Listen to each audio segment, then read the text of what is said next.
I am at a press conference, standing in front of countless reporters. Oh, no, that's not me. There you go. I'm Alexia, 17 years old. I may look like a high schooler, but unlike kids my age, I'm a bodyguard. How so? Well, I was adopted by an underground security organization after being abandoned at a young age. Thankfully, Papa, my savior, was around to teach me everything from math to martial arts. Honestly, it was the happiest time of my life, but he'd gone too soon due to cancer, and it's like I was abandoned again. Didn't leave me any time to grieve. The organization put me on training from dusk till dawn, saying I needed to make my papa proud. So I always tried my best and stayed on top at martial arts. However, due to my clumsiness, I ended up as just a bodyguard for VIPs with a codename 036. How boring. Until one day, I was summoned by the boss. 036, we have a special task for you. His name is David Smith, principal of Woodford High School. Another doll escort, again. You will investigate Mr. Smith for a financial regulation violation by disguising as a new student at Woodford and collect everything related to him, his wife, and daughter. So be extremely careful. Is that clear? Yes, sir. Finally! Goodbye, boring bodyguard job! Time to prove myself. I'll make Papa proud, and to be honest, I'm also excited to experience the life of a high schooler. Now, I needed to do some shopping. Since I only have suits to wear on duty, I didn't know how to dress like a real student. Oh wow, look at all these dazzling clothes! After a lot of contemplating, I decided to take this pretty dress. This thing, and also these. They're matching, right? But the saleswoman asked me if they were for my little sister. Huh? What does she mean? Then she picked out something else for me. I was about to try it on when a scream startled me. Help! Thief! Help! Not a single day went by without trouble. I bolted in that direction and, aha! Not today, thief! Are you crazy? I'm not the thief. Let me go. Just then, I heard a thud and saw another man in blue being tackled to the ground by 2 security guards, while a woman snatched the bag out of his hands. Oops, I just caught the wrong guy. I immediately released him. Turned out he was chasing the thief too, but no matter how much I apologized, he kept rambling that I was a violent lunatic, and even suspected me of being an accomplice. This guy was unbelievable. He better wish he'd never see me again, else the next kick won't be a mistake. Today is my first day at school. My disguise was so good, even I couldn't recognize myself. There's no way I'd get caught. From now on, I'll go by the name Alexia. Much better than 036, isn't it? Wait, I know her. Bella Smith, one of my objects. Wow, the audacity of those girls to pick on their own principal's daughter. Alright, Alexia's coming to your rescue. But not in my normal way. So, here comes a clumsy nerd who accidentally bumped into them, spilling coffee over them, buying time for the prey to run away. The mean girls let out horrified yelps, then yelled at me before running to the restroom. Then I turned to see Bella talking to a boy. Oh no, it wasn't just any boy. It was that obnoxious jerk from the mall. What are the odds? Then they headed toward me. While Bella kept thanking me, I caught a staring look from this guy. You seem familiar. Have we met before? No way. How's that possible? It's my first day here. Phew, he seemed not to recognize me. So he's Clark, Bella's best friend. Now how am I supposed to approach her when her company was this guy?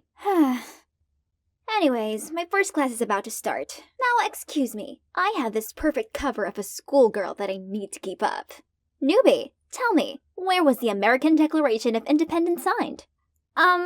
At the bottom of the paper, madam? The whole class burst into laughter. How embarrassing! But how was I supposed to know? Papa didn't teach me this. Then suddenly, I heard this alarming sound. Don't panic. I'll handle this. Follow me to the hallway. But no one did. Instead, they laughed even louder. I was still dumbfounded when a nice girl told me it's just an end-of-class bell. Oh, that's what it was. Finally, a break from all those exhausting lessons. Now let's check if the food is safe. Okay, pass. I was about to eat the carrot. Then the mean girls from earlier appeared. Yes, eat it. That'll help your poor eyesight. And this is for staining my dress. Then they strutted off. Ugh. In other places, those folks would have known the taste of my fist. Hey, Alexia. Alexia. So noisy. This place is like a beehive. Alexia. Oh wait, that's my new name. I turned around to see Bella. She wanted to join me for lunch. Here comes the chance. But nope, the tag-along Clark is also here. Jeez. I asked Bella why those mean girls teased her, the principal's daughter, but she just shook her head unknowingly. But I think I've kind of figured out the reason after talking with her. I noticed that she was a bit slower than her peers, as when I cracked a joke, it took her a while to understand and laugh along. So, prying out information from her should be easy. If only... You've just moved here. How do you know she's the principal's daughter? I heard from others. This party pooper. Jeez. The first week didn't go too well, as I was still getting used to being called Alexia and not inspecting my own locker. Also, this load of homework? In general, I enjoy learning stuff at school, but the mission hasn't progressed one bit. I had to pick up the pace, so using the voice changer, I tricked Mr. Smith to leave his office, then sneaked in there. But suddenly, Bella came in. Panicking, I blurted out I was cleaning the desk for the principal. She seemed convinced and even joined me. Another time, I saw the principal talking to someone in the hallway, and was about to take pictures with my spy camera pen when Clark appeared and bombarded me with stupid questions. Jesus Christ, if things carried on like this, when on earth would I finish my mission?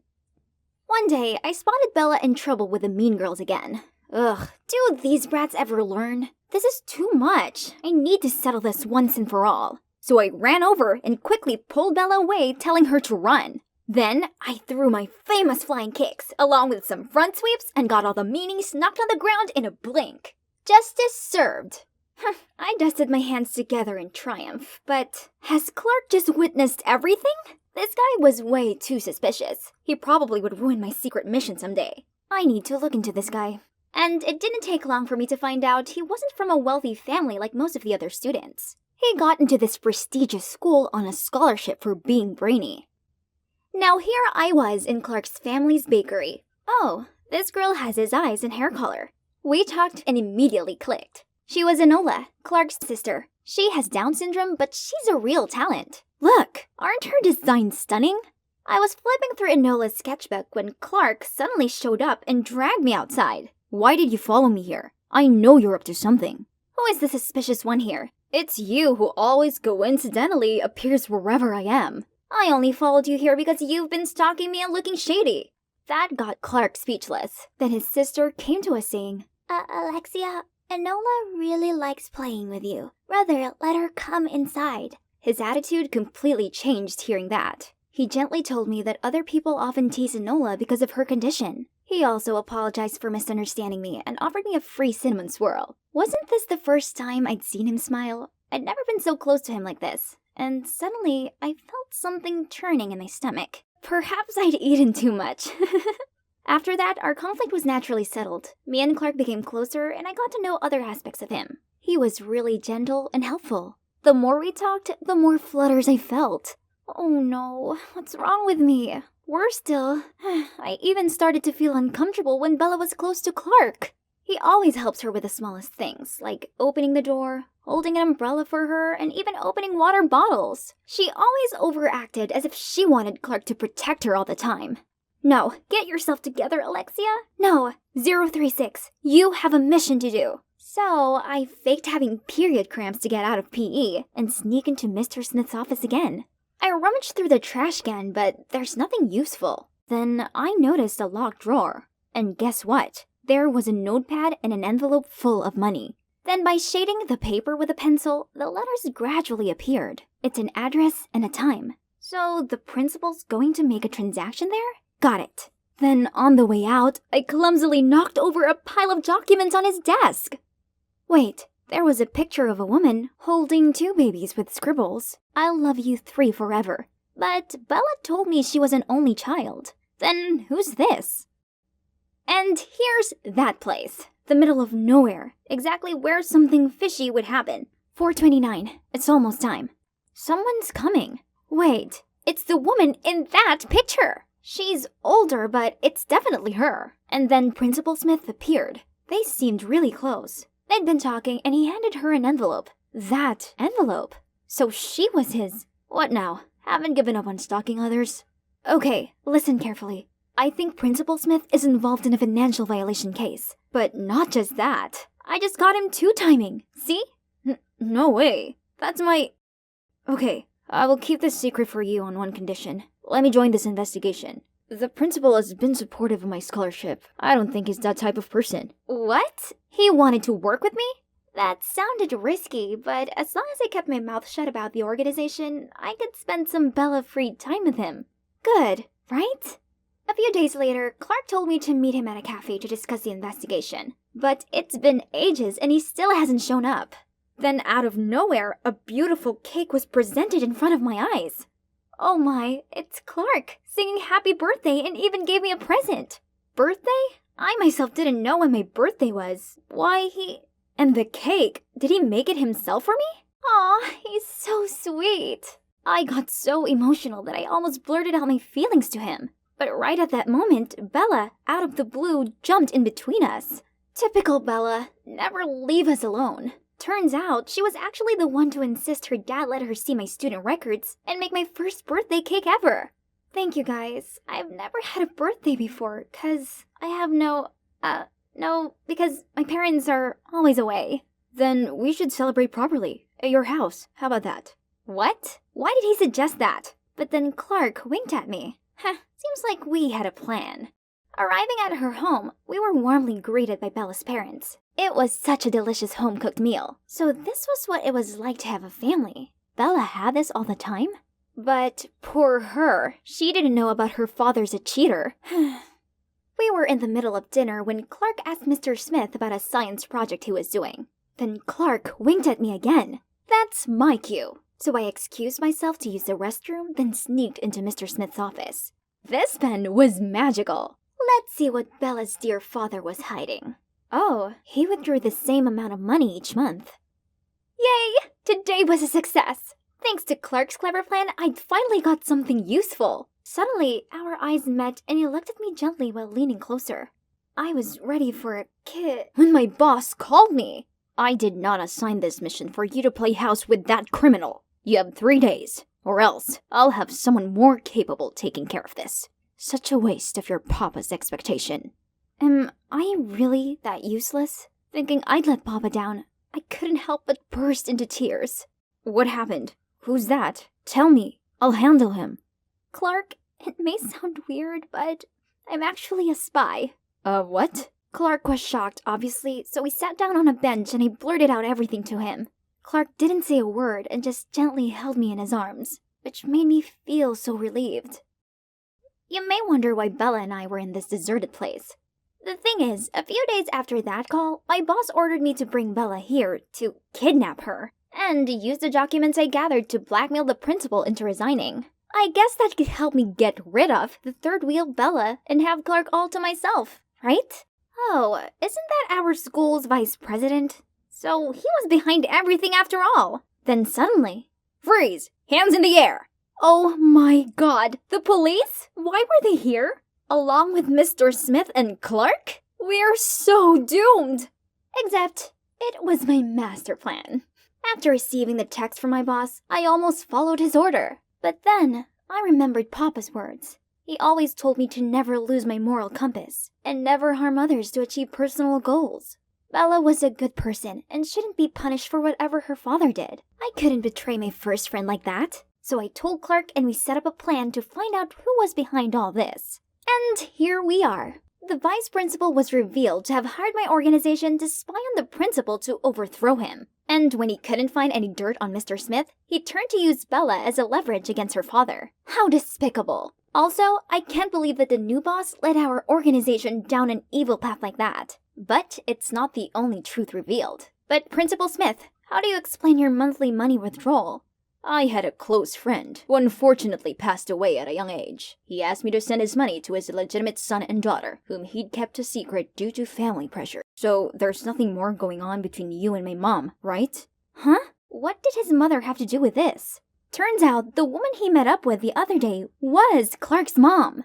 That means Clark and Enola were the kids in the picture? What a twist! In that case, thank you for taking care of my family all this time. How foolish of me to suspect you and Mom, and even investigate you. My apologies. You investigated him before? Yes. Actually, it's not a coincidence that I caught you spying on him. Sorry for keeping secrets, but I knew with your impulsive nature, you'd jump to conclusions and approach my mom. Huh? Impulsive? That's how he saw me? Then he knew me pretty well. Why is everything so confusing? Can you explain it to me? Did you befriend me just to investigate my dad? Bella, I'm so sorry for how things went down, but please believe me, our friendship is real. Fortunately, Bella was understanding, and we remained good friends. Oh, actually, good sisters, because the principal adopted me after I left the organization. And I still visit the bakery often to hang out with Enola. Enola is so lucky to have a brother who takes care of her. I wish I could have one. No, sorry, I can't do that. Why? Because I'll take care of you in a different way. Augustine and I almost took down this fake Roblox plushie smuggling empire when the gang leader suddenly turned vigilant and ordered his members to armlock us. Pablo, you got it all wrong. We're here to make a business deal. You don't fool me, you sneaky little rats. Think you can catch me? I am invincible! Mwahahaha! Suddenly, there was a knock on the door. Pizza's here. Please take your order. Did any of you morons order pizza? Sorry, boss. I did. I was starving. Please could I have a bite quickly before executing these snakes? Go get the door, you dumbo. You, hands over your head. Pablo then came, hide behind the door as it opened, and standing there was Jane. Hi, lunchtime. Jane then pulled up her skirt slowly, revealing her stocking. While the gang were dumbfounded, Augustine quickly restrained the gang member, while Jane slammed the door onto Pablo. And me? I stomped onto the guy's foot, elbowed him in the face, and pinned him on the ground. Phew, all hail Queen Jane. Hi, my name is Naomi, a special agent, and these are my partners, Augustine and Jane. With Augustine as leader, we three have successfully cracked the hardest cases, including this one. Augustine is such a respectable senior agent to me, while Jane is actually my annoying stepsister/partner.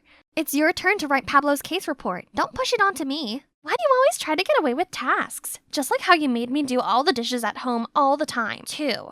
Team, we got a new case. Amy, straight A student. Lawrence High's representative to the upcoming United Nations event. Missing since Monday. Urgent request from parents and the school to bring the subject back safely. Suspect number 1, Shirley, direct competitor for the school representative title. A mean girl in disguise. So, starting tomorrow, we'll be students at Lauren High to investigate it. Can I join the girl posse and befriend Shirley? Nothing helps spilling the tea easier than blending in with the gossip girls. Okay, but we also got Diane, Amy's stepsister. Quiet and shy. Parents are freaking out and asking her to be watched 24/7 too. Jane, what do you think? I can approach Diane and keep an eye on her. Great. Remember, team, do not act by yourself under any circumstance. Lawrence High, I'm coming for you. On the first day of school with my excellent disguise, I confidently strode to the classroom. My mean girl covers quickly got everyone's attention, including this guy. Hey, cutie. Let me show you around. And you could show me the way to your heart. Marco, Lawrence High's jock with a notoriously long list of ex-girlfriends. Meanwhile, Augustine's also taking a good chunk of the ladies' hearts, including Shirley's, my target. So, I purposely walked past her, showcasing my $200,000 Hermes bag, and... Hey, you. Yes, take the bait, fishies. You seem to have a sensible fashion style. Want to join our group? Sure, I'm Naomi. Right then, Jane passed by. In the shy, nerdy girl covers, of course. Hold on for a second, rookie. Did you borrow your granny's dress for school? Right, Naomi? I think... Oh, this hurts my eyes too. Who, in God's name, wears pastel pink in 2023? Shirley and her entourage were cackling, while Jane gave me a hostile look and stormed off. Oh, please. She didn't have to take it so personally. She should thank me for that instead, as now she can naturally be friends with Diane too. Since then, I started hanging around with Shirley and the girls. They love gossiping, which is indeed pointless. Until the topic of Amy came up. Have guys seen Amy around at all recently?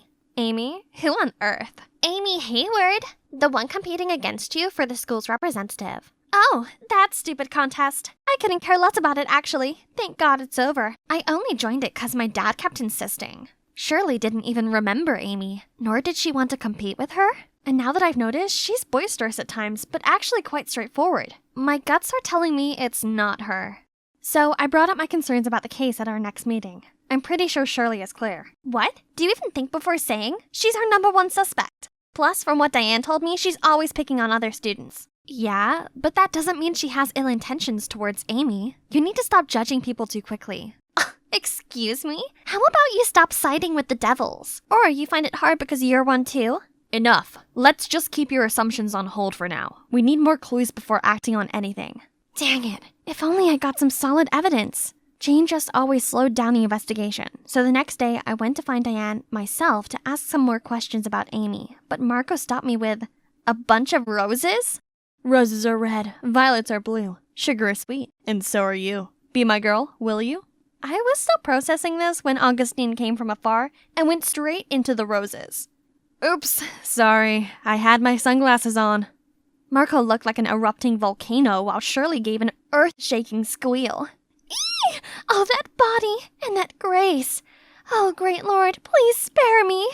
During independent reading, Marco and his army came marching toward Augustine to pick a fight. But Augustine completely ignored Marco, which infuriated him even more. Hey, you!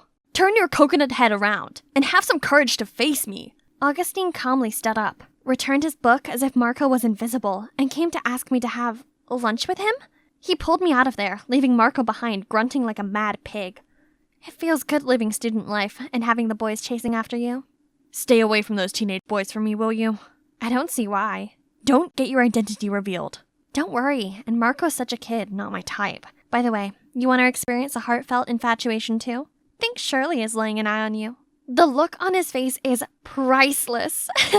Who would have thought this charismatic agent is actually allergic to girls? During PE, I saw Shirley purposefully tripped and fell in the direction of Augustine, but ended up on the floor instead. Augustine then dashed over to me for help when Marco stopped him midway. Still holding grudges with Augustine, Marco announced a dodgeball war. Oh boy, didn't know what he got himself into. Augustine is our top agent. He dodged every single bullet aimed at him, let alone these plain red balls. In return, Augustine gave Marco one hit of a lifetime that knocked him down on the ground. Lucky for him, Diane was nearby and kind enough to give him a hand. Still, Marco gave the biggest grin when he spotted me and headed over to hand me a piece of paper. Will you go out with me? What a loser. He must have taken a new interest in you, Naomi. Rumor had it he asked Amy out, but then she went missing. Probably that poor girl couldn't handle him. Marco met up with Amy before she went missing? Uh-oh, he's our #1 suspect now, not Shirley. I eagerly updated Augustine on Marco. I have a feeling Marco knows something about the case that might lead us to Amy. I was thinking I could pretend to go on a date with him. That's too dangerous. What if he's behind it all? You might get into trouble, Naomi. No worries, he seems really into me. He asked Amy out and she went missing right after. Who knows what could happen to you? But he's the only lead we have now. Shirley is already out of the picture and I know how to protect myself if anything happens. Please? And yes! The time has come for me to end this case. During the date, Marco was so caring, but I was dying to know what happened to Amy that day. So, I heard you and Amy were a thing before? Nah, we never got together. How can you be so perfect? Are you an angel? I heard otherwise. Rumors had it you even went out with her. Let's just focus on us, why don't you? But I want to know more about you too. Fine. If you want to know it that bad, I did ask her out, but I never saw her that day. Her sister showed up instead. Sat there at a reserved table and said something about Amy wouldn't be around for a while. I thought they wanted to mess with me, so I just left. Diane knew Amy would disappear even before she went missing? Did Diane have anything to do with this? She might have been the very piece we'd overlooked from the beginning. I got to the office and saw Augustine fidgeting around. Are you okay? Did Marco do anything to you? I'm fine, and I got the biggest news. I then told Augustine and Jane everything and posed my doubts for Diane. Why Diane? She's just a vulnerable victim who gets picked on all the time. And you know by who? Shirley! She might appear vulnerable, but who knows what she's got inside. And you remember how she came to help Marco up that time? Now that I think about it, she was so worried for him. She obviously likes Marco. It's possible she might get jealous of her sister. Oh, stop! Not everyone is a jello like you. What? Team, this is getting nowhere. For now, let's just agree on keeping Diane close. Again, no one is to act by themselves. A jello? Just watch me nail this case before you do, Jane. The next morning, I saw Diane secretly watching Marco play basketball. I swear to God, Diane is definitely into him and involved in her sister's missing. But Augustine wouldn't let me do anything. That'd leave me with the only option, which is to keep Diane's activities on watch. Indeed, she's been acting very strange lately. She received regular phone calls and would get out of class, just to return with a troubled face. I decided to tail her that afternoon. She looked very suspicious and kept turning around to check if anyone was following her. She's definitely hiding something. We were walking for quite some time, passing a vast area of abandoned field crops until she stopped in front of a shabby house. This is clearly not a building for residency. The whole place looked so torn apart and even had traps everywhere. Thank God I had all that training back in the academy to spot these deadly traps. Suddenly, I saw a flashing shadow sprinting right across the room. I quickly followed and saw a door leading to the dark basement. Diane, or whoever was staying here, is not going to be simple to deal with. Oh no, it's a trap! If you dare move an inch, you're done. Now tell me, who are you? Are you from the Dixie Mafia trying to get back at me? Mafia? No, you got it wrong. I came to check on the electricity for this building. Please calm down. She's lying again, Mr. Gordon. I knew she was up to no good. Speak now if you want to stay intact. Oh, no. I should have listened to Augustine and not let my stupid adrenaline take over. Is this the end of my mission? The end of my life? Suddenly, there was a loud banging sound. FBI! Don't you dare touch her! It's Augustine! FBI? What? No, what's happening? Are you not from the gang? Jane was there for me too. She quickly took the bomb remote and turned it off. Fake bomb, are you kidding? I quickly got out of the trap safely. Special Agent Naomi Cooper, where are you hiding Amy? No, you got it all wrong. Mr. Gordon's Amy's biological father. How can he hurt her? I looked at Augustine and Jane, who were as shocked as I was. Mr. Gordon used to work for the gang, but he turned his life around. That's why he thought you were the old gang coming at him for revenge. Not long ago, he contracted a serious illness that needs a kidney transplant, and Amy is the only relative he's got left. You're telling me Amy agreed to give him a kidney? Then why are you here in the dark? Why hide? Because Amy's mom hated me and forbade me from seeing her, let alone giving me a whole kidney. But Amy is my daughter with a golden heart. Even though I didn't want to, she insisted on giving me a kidney so I could live on. If Mom knew about it, she would never agree. That's why Amy had to run away to have the transplant done with Mr. Gordon. Where is she now? Resting in that room. Don't worry, Mr. Gordon has been taking well care of her. Meanwhile, I helped bring them food and necessities. I quickly kicked the door open and saw Amy lying on the bed. What was all the commotion, Diane? Did you bring Dad some squash? Augustine, Jane, and I saw it through now. We all got it wrong this whole time. The next day, we went to find Amy's mother and had a talk with her. She was shocked at first, but after knowing everything, she realized how wrong it was to separate father and daughter. She was so touched by her daughter's precious heart and agreed to let Amy come visit Mr. Gordon from now on. Looking at the sisters makes me think about my own sis. I'm sorry. We gave each other a tight hug. We are sisters too in the end. Well, case closed. Let's go for some grand celebration, shall we? Actually, I have a date now. Why don't you take Naomi with you? Then she just left us there, cheeky Jane. I'm so relieved you're okay, Naomi, because if anything happens to you... Yeah, Augustine? If anything happens, I would die for you. Oh God, my Roger. Look at him. Those chiseled features and dreamy eyes. No wonder every girl swooned at the sight of him. And, of course, me, his biggest fan, is no exception. You're probably wondering how I got into the backstage area of a star actor like Roger, right? It's simple. His makeup artist is Hannah, and she just so happens to be my big sister. Of course, I had to beg her for days to let me tag along. That's why I have to embrace every second of being this close to my celebrity crush. Hey, are you taking pictures of me? Oh no, busted. I was stammering, trying to come up with some excuse, when to my surprise, Roger lifted my phone and took a selfie. Here you go, baby girl. Next time, just ask. Oh my, there's no denying that Roger is boyfriend material. The girls from my class will definitely be turning green once they know this. Oh, you want some orange juice? No problem, Roger. Just call me your own personal genie. Then I rushed around to find some OJ and hurried backstage to give it to him. But too late. His other fangirls had beat me to it. There were enough juices for him to drink all year round now. Sadly, I turned around to leave, but accidentally bumped into someone. Holy moly, it's Roger! He smiled at me and looked down at the cup of fresh orange juice in my hands. May I borrow your OJ? This is my number if you need it. What does this mean? Have I, an ordinary girl, caught the eye of the hottest guy on the planet?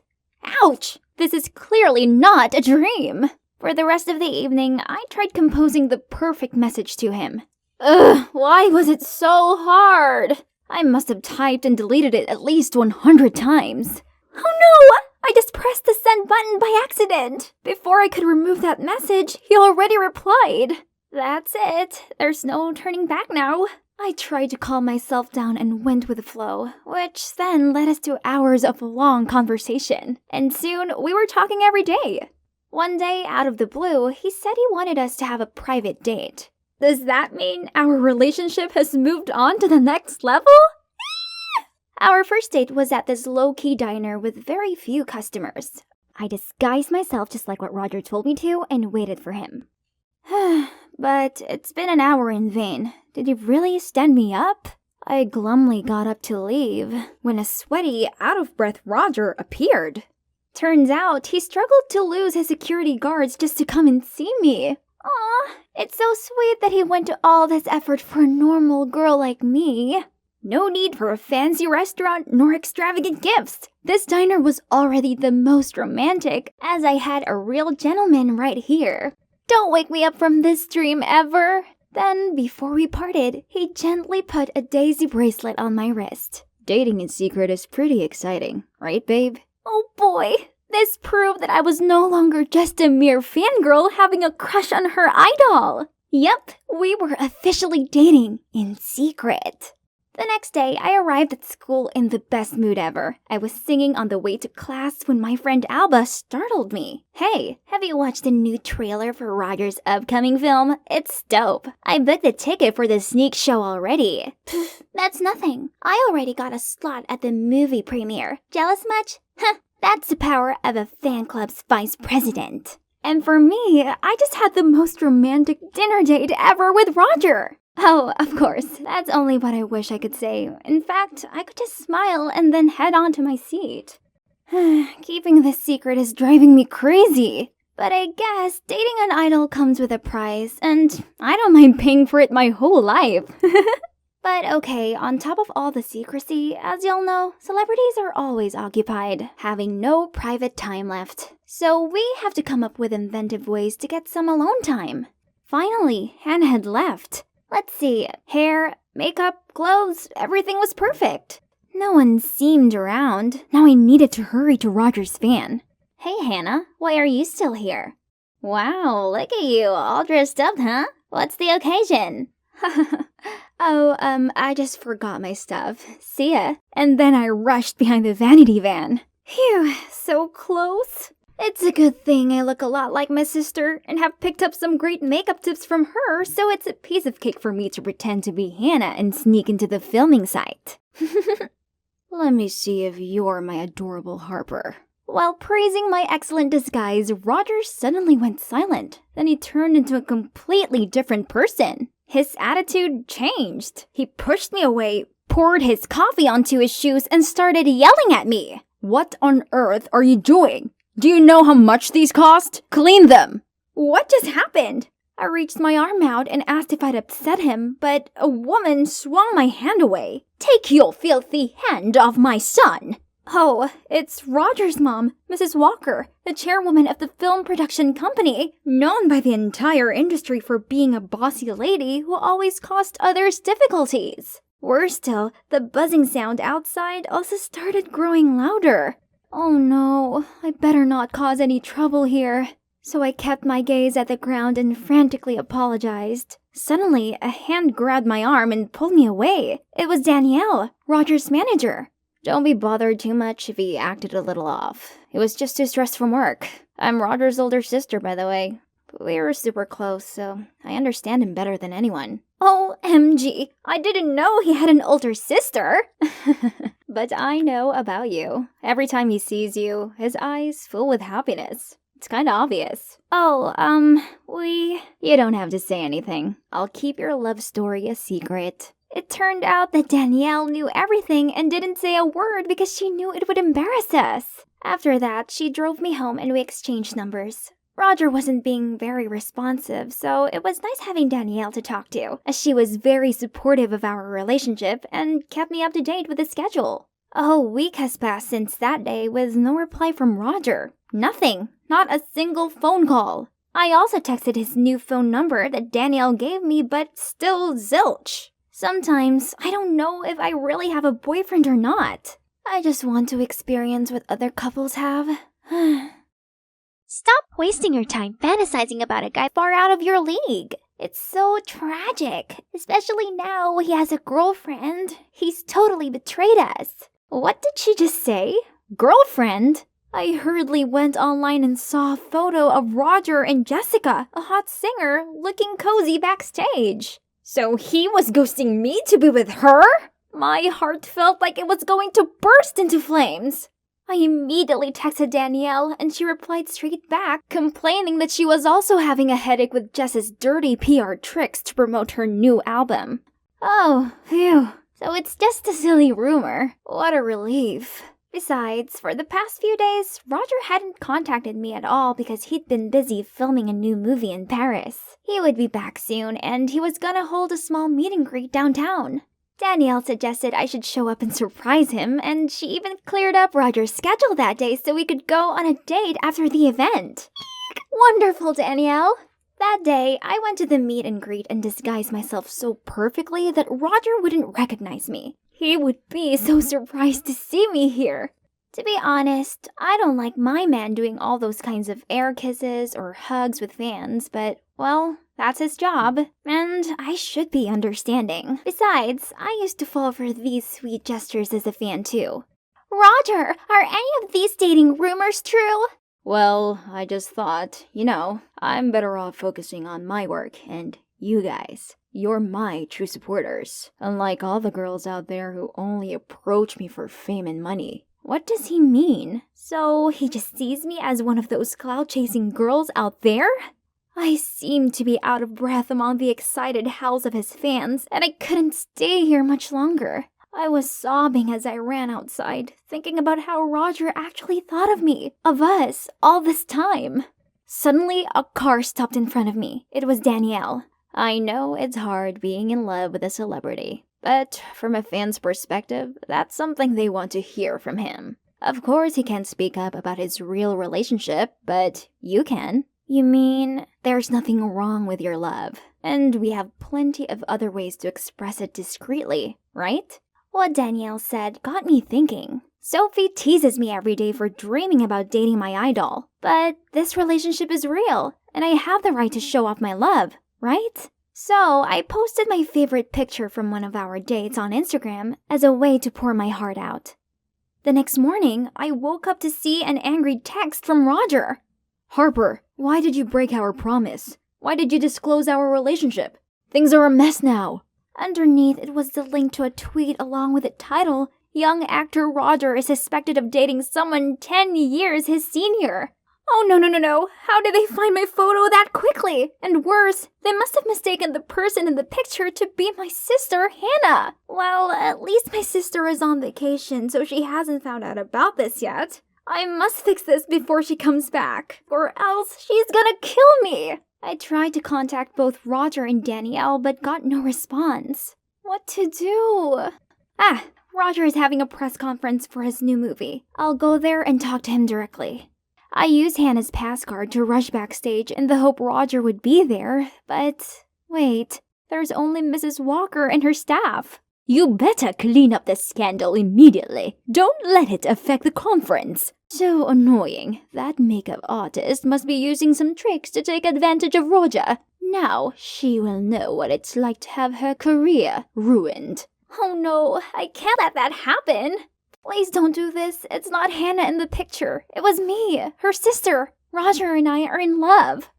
I never said I loved you, so stop making a fool of yourself. Sorry, Mom. I was just playing around with her because I was bored. Let me handle this. What? I thought he was different. Turns out he's just another jerk who uses fame to flirt with girls. We're over! I shouted, then sprinted out of there. For days after that, more Twitter videos were posted from Roger's alleged staff claiming he was arrogant and rude. It serves him right, I guess. However, I began to wonder about the fact that there weren't a lot of people there at those moments. Who could have been the one taking those videos? Suddenly, a Twitter notification popped up and brought me back to reality. Wait, it's that account, isn't it? The fans were still furious with Roger. Scrolling through the articles about him, I saw a bunch of comments telling everyone to cancel him. They even shared a picture of Roger going to bars and getting drunk the night before his apology press conference. Even though I was mad at him, I couldn't just switch off my feelings. So I took an Uber to the bar to find Roger, but because of my age, the security guard stopped me. As I was trying to find a way to sneak inside, I saw a familiar figure. It was Roger, sitting on the steps of the bar's back door. Hey, you alright? I'll call Danielle to come pick you up. No, please. I'm too tired of having bodyguards and a manager follow me 24/7. I just want to be alone now. Harper, I'm sorry for hurting you all this time. I just want to say it was real. I really do love you. I did what I did because I was so worried that my adoptive mom would harm you if she knew about us. Your adoptive mom? Yeah, I'm not Mrs. Walker's biological son. She recognized my acting talents, so she adopted me when I was 11. Since then, I've been nothing more than a money-making machine to her. He then told me how his pure passion for acting was starting to be worn out by all these pressures of being a celebrity, especially now that he knew someone was behind all the recent scandals. I know who's behind it all, so do show up at the press conference as planned, and I'll take care of the rest. I waited for Roger to finish his apology for all the scandals. Then I went up to address the crowd. All of the rumors are fake. I know this because I'm the girl from the video. And the person who filmed and edited it to make it look bad was his manager, Danielle. I pointed to her, and amidst the gasps, all eyes and cameras shifted to her. What? This is slander. You have no proof. Then I held up my phone and played a video recording of Sophie admitting that Danielle was giving her the videos to upload on the internet. Actually, on the presentation day, Sophie accidentally revealed her secret Twitter account, which was none other than @CancelRoger, the one of the so-called staff. So I confronted her right away and told her that she could be sued for defaming others. When I first heard the rumor about Roger having a girlfriend, I was blinded by jealousy, so I listened to Danielle. Given that she's his manager, how could I not believe that those videos were true? As his fan club vice president, I had my members' best interests at heart, so please, don't sue me. Fine, it was me. So what? I need to show Mom that Roger is not as special as she thinks she is. I knew Roger liked Harper, so I approached her and used the relationship to ruin his career. Then Mom would finally notice me. Whoa, what a twist, right? So what now? Well, Mrs. Walker and Danielle's true intentions were exposed for all to see. This cleared Roger of all the scandals, and his fans are all back together to support him again. He has a new manager now, and they have no problem with him publicly dating me. Oh, and as for Hannah, arriving back from her trip to discover she'd been dating one of her celebrity clients didn't go down too well with her. But it's not all bad, since she now has loads of bookings after this scandal. So if anything, she has me to thank for being more in demand than ever. This view of the Alps is magnificent. Wow, I've never felt this free before. Huh? Hang on. Are those meowing sounds that I'm hearing? I followed the sounds to the raging river nearby, and there, stuck on a rock in the middle of it, was a terrified cat. Oh no, poor baby. I've got to help it.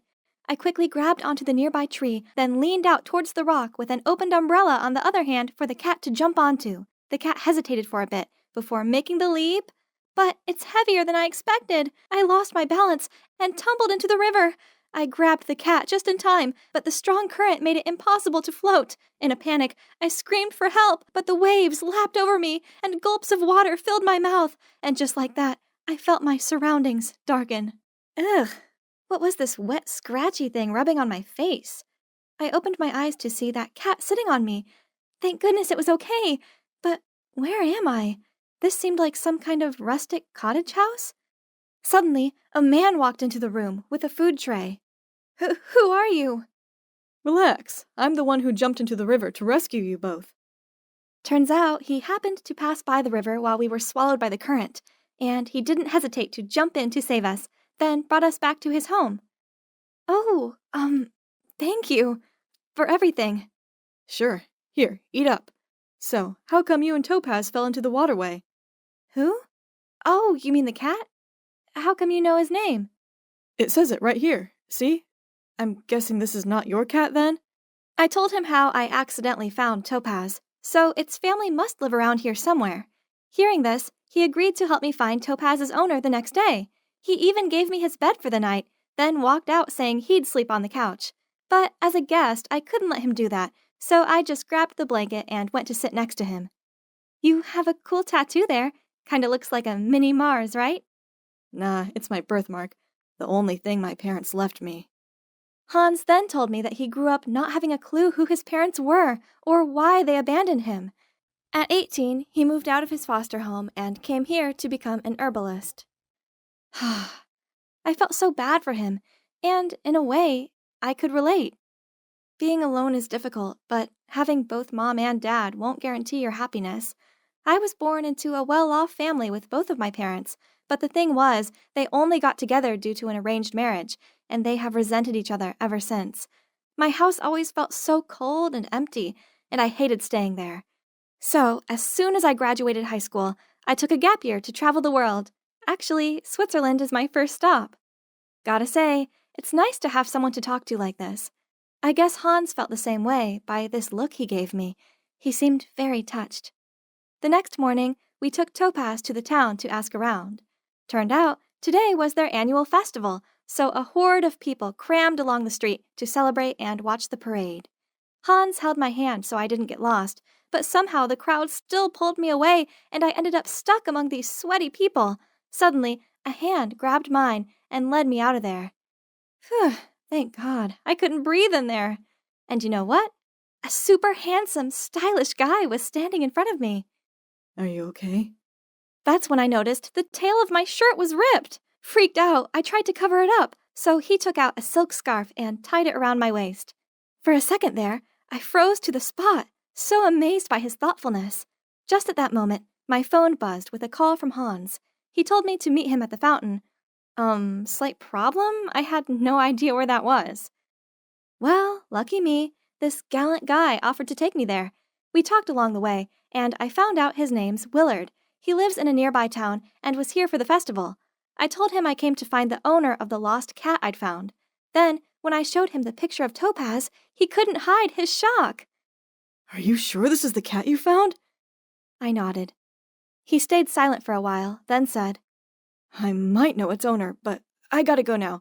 Bring the cat to meet me there. Faye, it was nice meeting you. Then he bowed down to kiss the back of my hand before he left.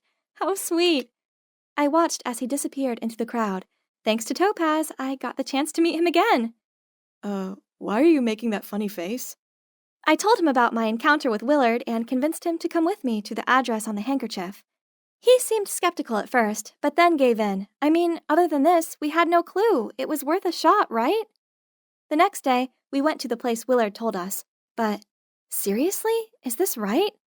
Why were there a line of people all holding near-on identical cats to Topaz? They even had the same collar as him. What is going on? I walked over to ask an old man sitting on a bench. He told me the millionaire lady who lives here had lost her dearest cat, Topaz. People said his name was on the top of her inheritance list, and she promised to greatly reward anyone who safely returned him, so these frauds were trying to deceive the owner by bringing some Topaz look-alike here. But Madame Primrose is no fool. Huh? Madame Primrose? The iconic designer and president of Wisteria Fashion Corp? That's right. Oh my God! I immediately dragged Hans to stand in the line. You see, my childhood dream was to become a fashion designer, and, of course, the one I admired the most was none other than Madame Primrose! Ah! One of the reasons I came to Switzerland was to find her and hopefully become her apprentice. And now look, what are the odds?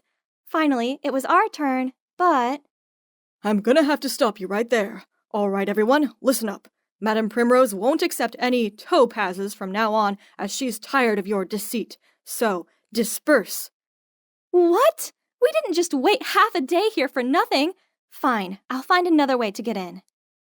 We then walked around the mansion and found its side gate. Then, just when we were climbing over it, a maid caught us. But she didn't make a fuss out of it. Instead, she seemed a bit flirty towards Hans. Ooh, I had an idea. There's our chance. You go and charm her. He seemed confused at first, but then got the point. Hey, I think you're really cute. Hans then tried his best at flirting, and as soon as she swooned, I asked her to help us return Topaz to his owner. The maid hesitated at first, but when we said that we didn't need to be repaid or anything, she agreed to let us in. We quickly split up to find Madame Primrose. I wandered the maze-like hallways. Then I suddenly bumped into someone. Mind your way! Wait, I don't know you. What are you doing here? She's my new friend. Is there a problem? I'm sorry, young master. It was Willard. He came to rescue me again. Great to see you again, young Master Willard. You live here? Why didn't you call me when you arrived? Did you bring the cat? Where is it? Give it to me right now. Willard, calm down. Topaz is safe. I just found out his owner is Madame Primrose and— I'm her grandson. Just give the cat to me now. His agitated behavior didn't seem right. I took a few steps back from him, refused to do what he said, then ran. You don't understand. Just at that moment, Hans and Madame Primrose appeared. There you are. Are you okay? He worriedly asked. But boy, all I could see right now was Madame Primrose. She approached me, held my hand, and repeatedly thanked me for risking my life to rescue Topaz. This was amazing, but why did Willard just leave without saying anything? Madame Primrose invited us to stay for dinner that evening. Joining us were Willard and his mom, Agneta. Madame then told me how much Topaz meant to her. 20 years ago, she lost her son, Mr. Alvarez, to a car accident. Then a year later, her grandson Leroy disappeared. Her grief was almost unbearable, but then she was gifted a cat, Topaz, and thanks to him, she began to heal. I tried comforting her by saying she still had Willard, her other amazing grandson with an excellent fashion sense inherited from his grandma. But to my surprise, Madame Primrose said Willard isn't her real grandson, since Agneta is actually Mr. Alvarez's second wife and was a stepmom to the missing grandson Leroy, and Willard was her son with her ex-husband. I could see Willard and his mom were feeling so uncomfortable. Willard must have felt so hurt as Madame Primrose never even thought of him as a family member. Then my train of thought was interrupted by Hans. Why didn't he just tell me to pass him the salt instead of sticking his right arm to my face like this? Suddenly, Agneta gave him a mortified look and spilled wine all over the table. Mom, are you okay? She didn't reply, but just left. I could tell it was because she saw Hans's birthmark. What could this be? Has she no manners? She must be unwell. I'll go check on her. So I followed her to the garden gazebo. That's where I heard her talking to someone on the phone. You had one simple job. Take that pampered Moggy miles away. Well, guess what? It came back. I gasped in shock, and right then, a hand covered my mouth. Shh. Be quiet. Oh, but it gets worse. The stupid cat brought Leroy, the missing grandson, home. That's right. I saw that Mars birthmark with my own eyes. If Primrose finds out about this, we're done. You hear me? Wait, so Leroy, Madame Primrose's only grandchild, is actually Hans. And his stepmom was the one who secretly gave him away in the first place. Even worse, I was hearing this shocking news with her son. Willard, get it together. Do you know anything about her plan? I knew Mom was behind Topaz going missing. That's why I tried to take the cat away earlier, to keep him safe from her. But Leroy too? That was just heartless. What should I do now? She's my mom, after all. I could see his pure and kind soul being tormented, and my heart ached for him. I know it must be hard, but you need to tell Madame Primrose the truth and make things right. That's a way to help your mom redeem herself, okay? He stared at me with those dreamy eyes of his, and I felt my heart turn to mush. But a phone call from Hans interrupted us. He was looking for me, saying we gotta go. Right, I had to tell him the truth. In a cab back to Hans's cottage, I told him everything, and he just burst out laughing, saying, I'm Leroy, the heir of a millionaire? Oh, please. I'm serious. You were brought to the foster home exactly 19 years ago, and you both have this one-of-a-kind birthmark. Okay, so what if I'm really her grandson? I don't even know her, and I'm definitely not rich kid material. You've been lonely your entire life. This is your chance to find the family you've always wanted. Hans was speechless. It seemed I'd hit his weak spot, and he finally agreed. We asked the driver to take us back to the mansion. But no one was awake at that hour except a gardener. He led us to a library deep into the mansion, brought out tea, and told us to wait. Just a few minutes later, Hans started coughing, and his face swelled up. Oh no, he must have been allergic to something in the tea. Panicked, I screamed for help, and the gardener came back and carried Hans to the car. But then a hand muzzled me from behind, and everything went dark. I woke up with my head pounding and unable to move. As I tried to make sense of the situation, I realized I was tied to a chair, mouth taped, surrounded by some rusty, unsanitary medical tools. And on the other side of the room, Hans was unconscious and tied to a patient's bed. Standing next to him was Agneta and the gardener and a guy in a blouse with some kinds of tools in his hand, about to do something to Hans's birthmark. I tried to scream and struggled to break free, but I couldn't move an inch. Right at that moment, Willard barged in. Stop this! Leave right now, or I'll call the cops for your unlicensed business. And Mom, I already know everything, so please, have some remorse. Agneta looked so ashamed of herself. Willard, everything I did it for you. Please understand. You saw how that old hag Primrose treated me. I was so miserable. Then your dad offered to help me. Dad? You mean Tim? How can he be my dad? Don't be such a wimp, son. I've stayed and worked here like a servant just to be close to you.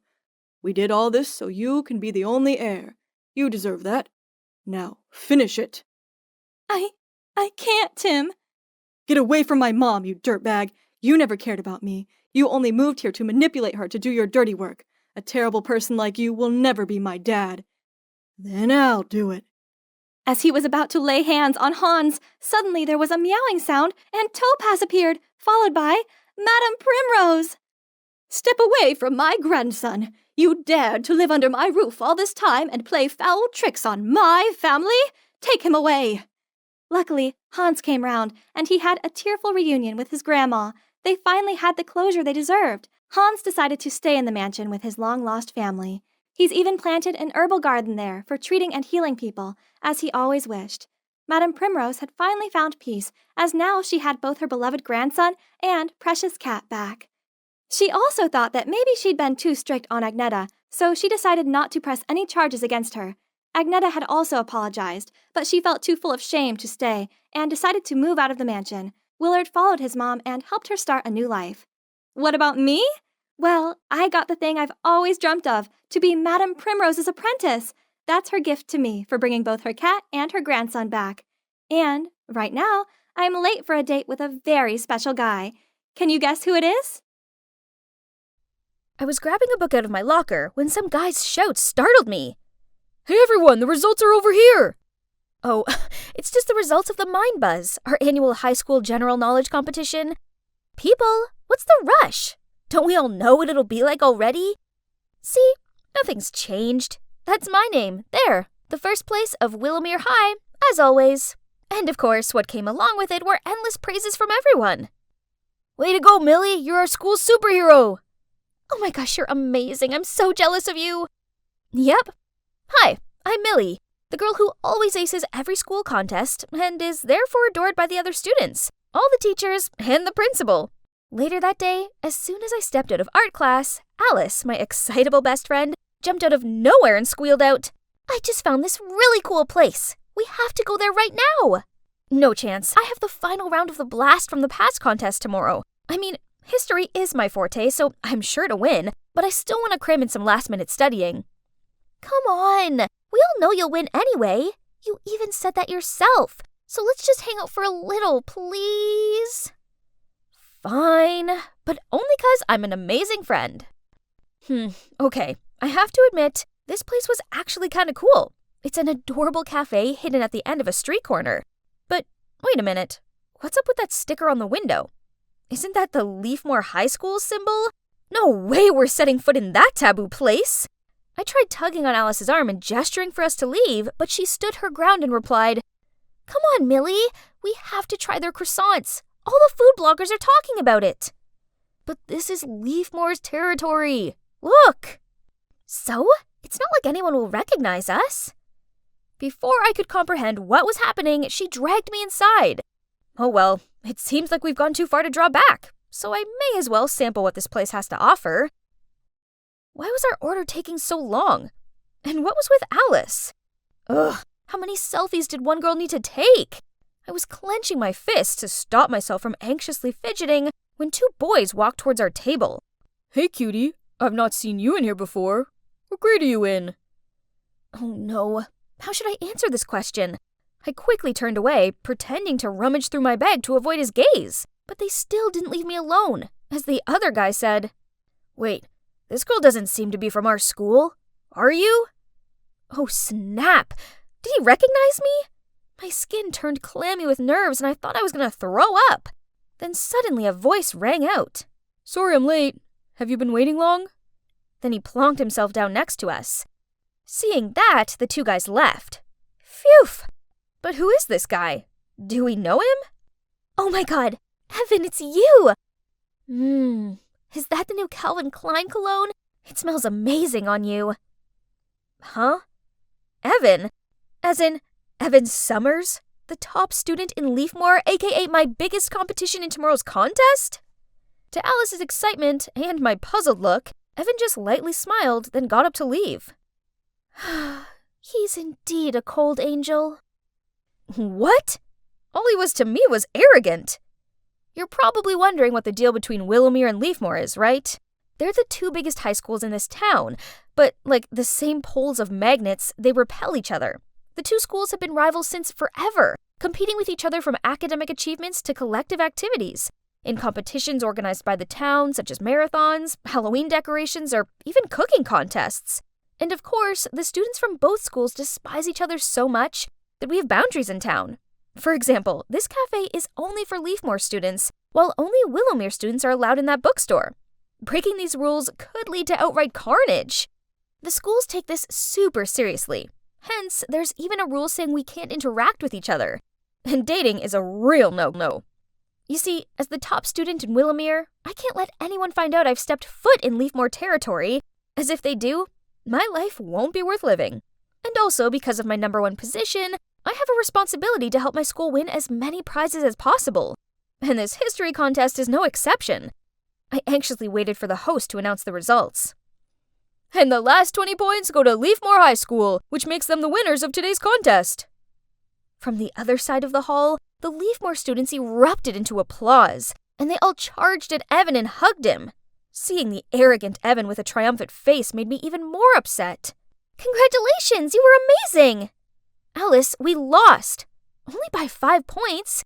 Second place is still good, but it was me who was defeated by that Evan. Poor Alice is still trying to keep her shy smile at me. I didn't want to take it out on her either, so I quickly left. The next day I was walking along the school corridor, minding my own business, when I passed a group of students gossiping about me. Poof, she defo lost the quiz on purpose. Yeah, her question was so easy. Everyone knows that the first US dollar was printed in 1862. Why were they saying such mean things about me?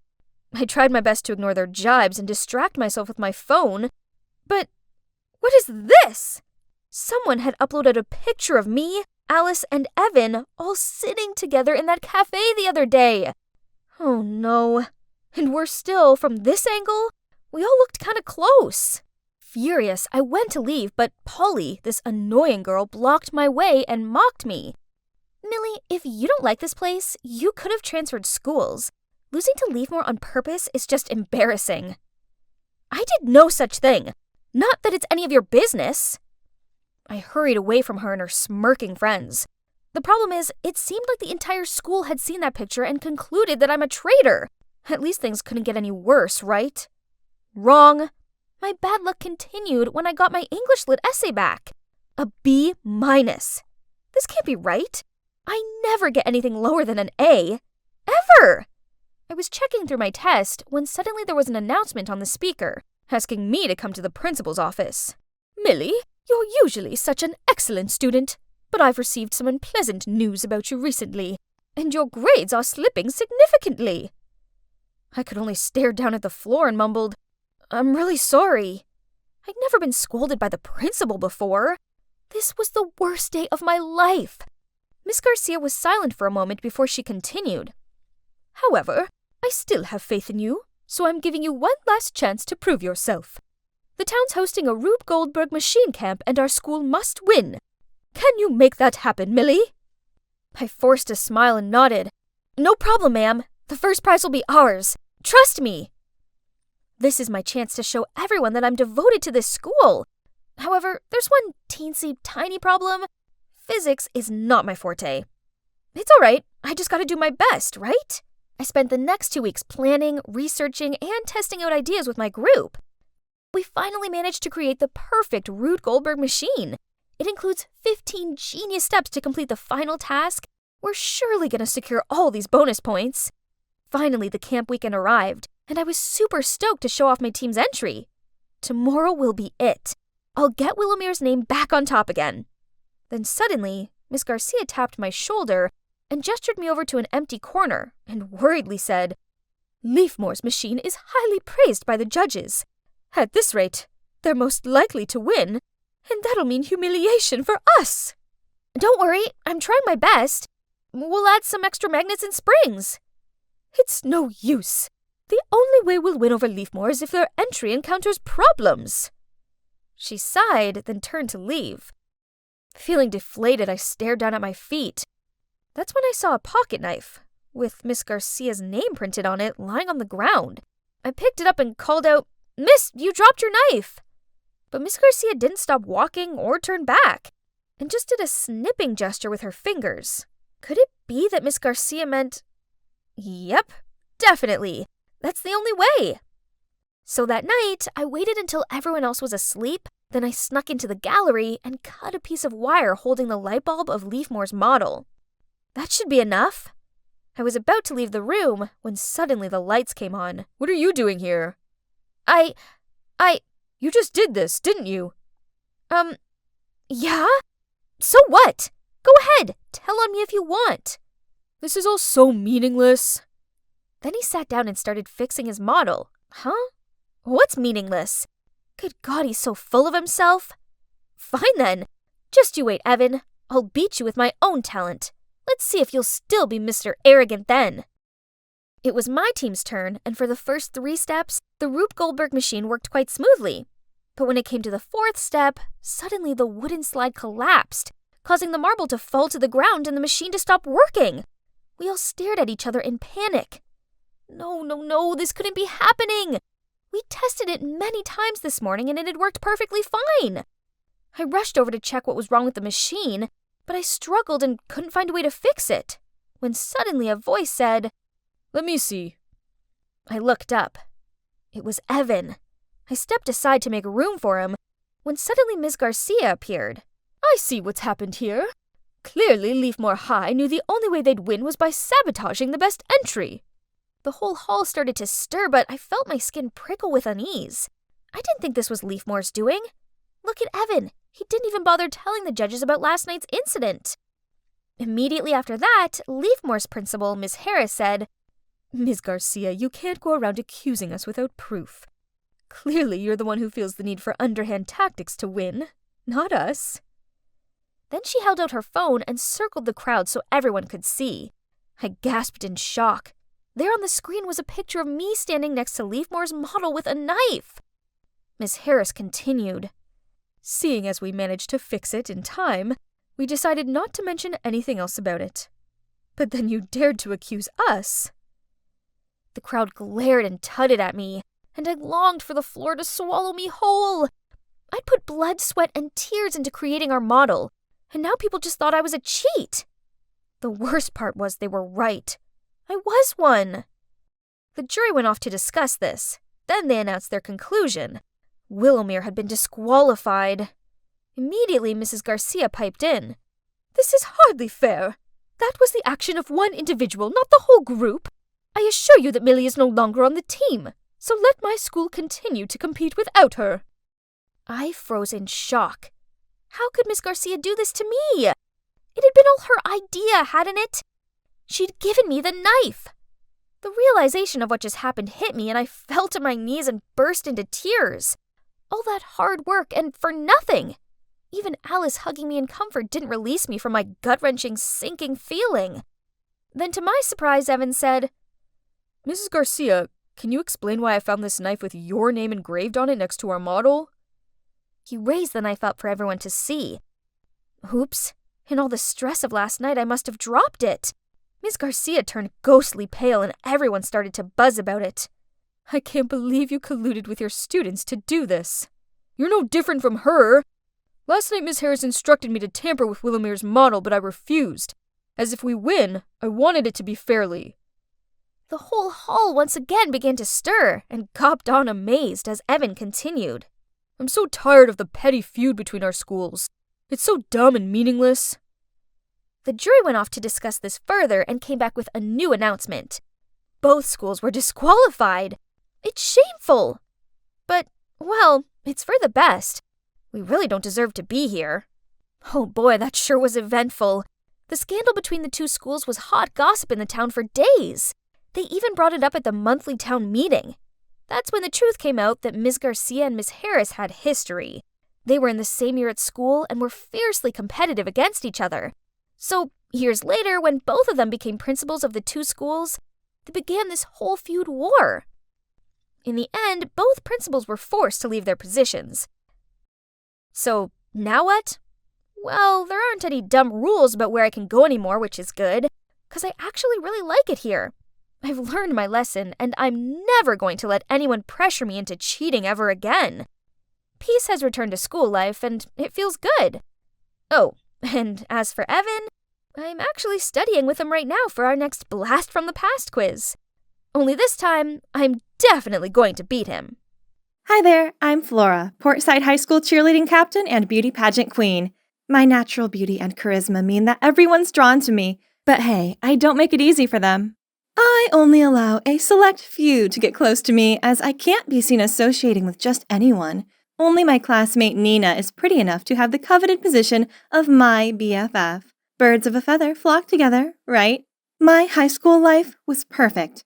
But then, in the space of one day, that all changed. The principal, Mrs. Harrington, told me that due to my cheerleading abilities, I'd won a scholarship to the ACL Academy, a boarding school for the athletically gifted. And I was leaving today! Huh? This made no sense! I mean, I don't even do sports! I rushed straight home to discuss it with my mom and found her sitting on the couch surrounded by a load of shopping bags. Yep, she'd already spent the scholarship money before I'd even found out the news. I know Mom loves money, but how could she make such a huge decision about my life without discussing it with me first? Ugh. Looks like I had no choice but to leave Portside High behind and go to this stupid sports school. Whatever. I'm a skilled cheerleader after all. It'd be a breeze, right? Wrong. This new school sucked. On my very first day here, I was woken up at 6 a.m. and forced to run 5 laps around the stadium. God, are these people superheroes or what? How are they able to run and laugh at the same time while I'm panting like crazy? I didn't have time to catch my breath when the teacher made us move to the gym to lift weights. After 3 hours in the hellish gym, I barely had time to digest my lunch before they steered me into the volleyball court. Yep, that's the sport Mom had registered me for. Ugh, this stupid sport. Finally, nighttime arrived, and I managed to crawl my aching body back to my dorm. God save me from this living nightmare. Suddenly, the door opened, and in stepped my 3 roomies, aka my volleyball teammates. Honestly, I don't even know if I could call them girls or not. One has super short cropped bangs, one doesn't say much and shuffles more than walks, and one wears clothes so baggy they resemble a tent. Obviously, I'm way out of their league. And you know what they all have in common? They're always sweaty. So gross. Come to think of it, I have to go take a shower ASAP. Otherwise, I might turn into one of them. Fresh out of the shower, I called Nina and blurted out how exhausted I was and how much I missed our school. Poor you, you must be so tired. Oh, by the way, I have some amazing news to tell you. There's a city beauty pageant coming up and I'm representing the school. What? But I won the school beauty contest. Yeah, you did. But you don't attend Portside High anymore, so seeing as I came second, they've given me the spot. Too bad, as you definitely would have won. What? How unfair! I was still in shock when the dorm supervisor stormed in and took away my phone. Yeah, I forgot to mention. This school even has a strict 10 p.m. phones away and lights off rule. It's all because they believe health is the most precious thing for an athlete. I tossed and turned all night. This beauty pageant was massive, and there's no way I could miss it. But I'm not at Portside High anymore. Instead, I'm stuck in this dumb jock academy. If only I could get out of here. That's right. I have a brilliant idea. I need to get expelled. So, I decided to skip practice and go cause some havoc for 3 days straight. I poured paint into the pool, cut off the badminton strings, deflated all of the soccer balls, and of course, I made sure that the security cameras caught it all. And as expected, the principal eventually called me into his office. Yes, this was the moment I was waiting for. Soon I could pack and get out of here. Only the rest didn't exactly go to plan. If it had not been for Mrs. Harrington. 2 laps of frog jumps around the soccer field, now! What? Frog jumps? I hate those things! Why couldn't he just kick me out already? But wait, what does Mrs. Harrington have to do with this? After my punishment, I needed to vent. So, hugging my aching thighs, I called Nina to complain about my failed plan. And she just burst out laughing. Oh, Laura, those outdated tricks were never gonna work. You have to do something bold, like... Oh my god, Nina is a genius! The next night, following Nina's instructions, I sneaked out when everyone was asleep. That's right, I'm going to wake the whole school up with these firecrackers. I lit one in the dorm's backyard, then ran to hide behind the bushes. 3, 2, 1, and... silence. Huh? I went back to check and saw that it had gone out. What's wrong? Is this one broken? I tried again and again, but the same thing happened each time. As if a ghost did it? Just the thought of it sent chills down my spine, so I sprinted right back to my room. Okay, so not only had my plan been a massive fail, but it had left me super tired. Needless to say, this morning's run was not fun. Zombie alert! How come they look even more exhausted than me? Hey, have you guys heard about the doomed jock? He's the ghost in the dorm's backyard. Allegedly, he attended this academy years ago, and he exercised himself to death right there in the dorm's backyard. So now, he haunts it. What was she talking about? Could it be the one who messed with me yesterday was the doomed jock? I couldn't just give up like that. I needed to figure out a way to get out of this awful place before this ghost got me. How about starting a fight? I heard that the fencing team and basketball team were the 2 toughest groups in the school. So, I sprayed paint on their fencing masks and punctured all of the basketballs, and left a fencing sword at the scene. Then I wrote both teams an anonymous letter. Sunday, 2 p.m., abandoned building near the back gate. When Sunday came, I hid in the abandoned house and waited for the 2 groups to arrive. Look at their tense faces. This was going to be fun. I quickly called the cops and then took advantage of the chaos to blend in with the feuding teams. I almost got punched in the face when, fortunately, the cops got there just in time, causing everyone to frantically flee the scene. I happily ran to a cop. It's me! I started this fight. But, to my surprise, the cop just asked if I was hurt. Then he hurriedly chased after the gang. Only then I realized that if I wanted to be caught, I had to do exactly what they did. Run away. Oh, man. I was staggering my way back to the dormitory, feeling deflated, when I spotted the fencing and basketball teams coming my way. Freaked out, I looked around for a place to hide, but there was only one car parked on the side of the road. With no other way, I ventured to open the car door and, oh, it wasn't locked. I quickly jumped in, hid under the back seat, and lay completely still. At that moment, the car door swung open. I closed my eyes and braced myself to catch some hands when suddenly the car revved up and left. Looking up, I saw the principal sitting in the driver's seat, whistling happily. Oh, so it was his car. After a while, the car stopped in front of a bar in town. Didn't expect a serious man like him to go to such places. But wait, an underage student being caught by the principal here would surely get me expelled, right? With that in mind, I hurriedly followed him. But at the door, a security guard stopped me and asked for my ID card. I had no idea what to do when suddenly a strange guy appeared. Hey, cutie.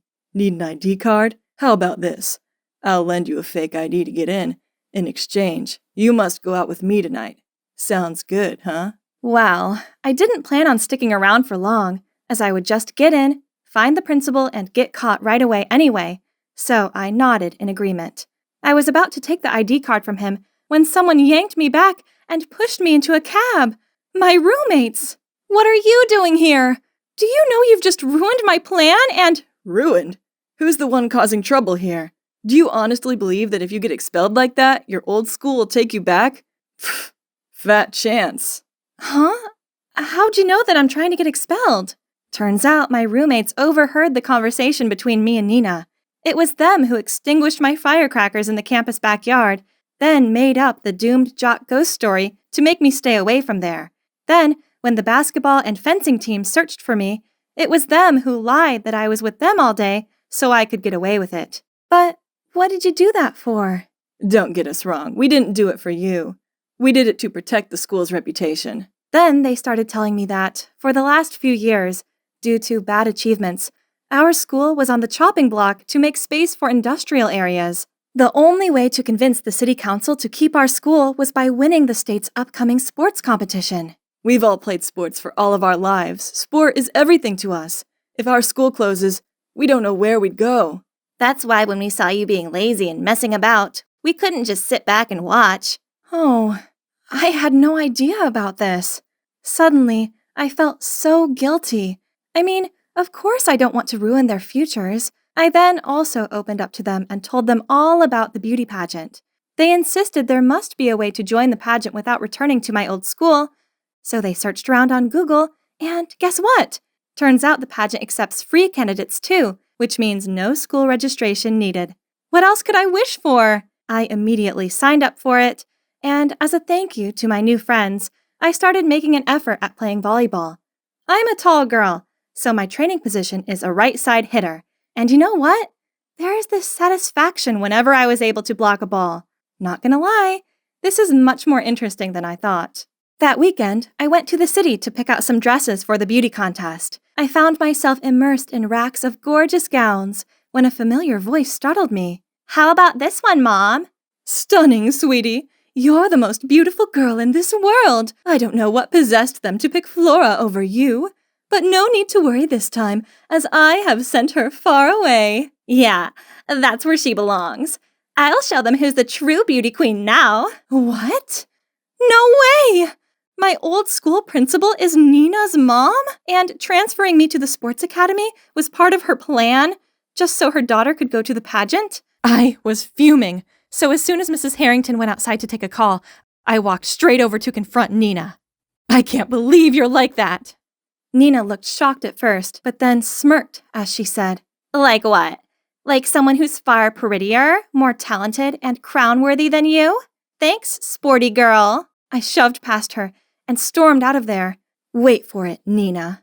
We'll soon see who the real winner is. The next few weeks were crazy busy with volleyball practice and the pageant preparations. I may have only been a reserve, but I still wanted to give it my all to motivate the team. The sports competition soon arrived, and after 2 days of competing, the fate of the school came down to the final match. Our volleyball game! Talk about intense. It sucked it was on the same day as the beauty pageant, as I would have loved to be able to cheer them on from the player bench. But then, disaster struck. The girl who plays right side hitter sprained her wrist and couldn't play.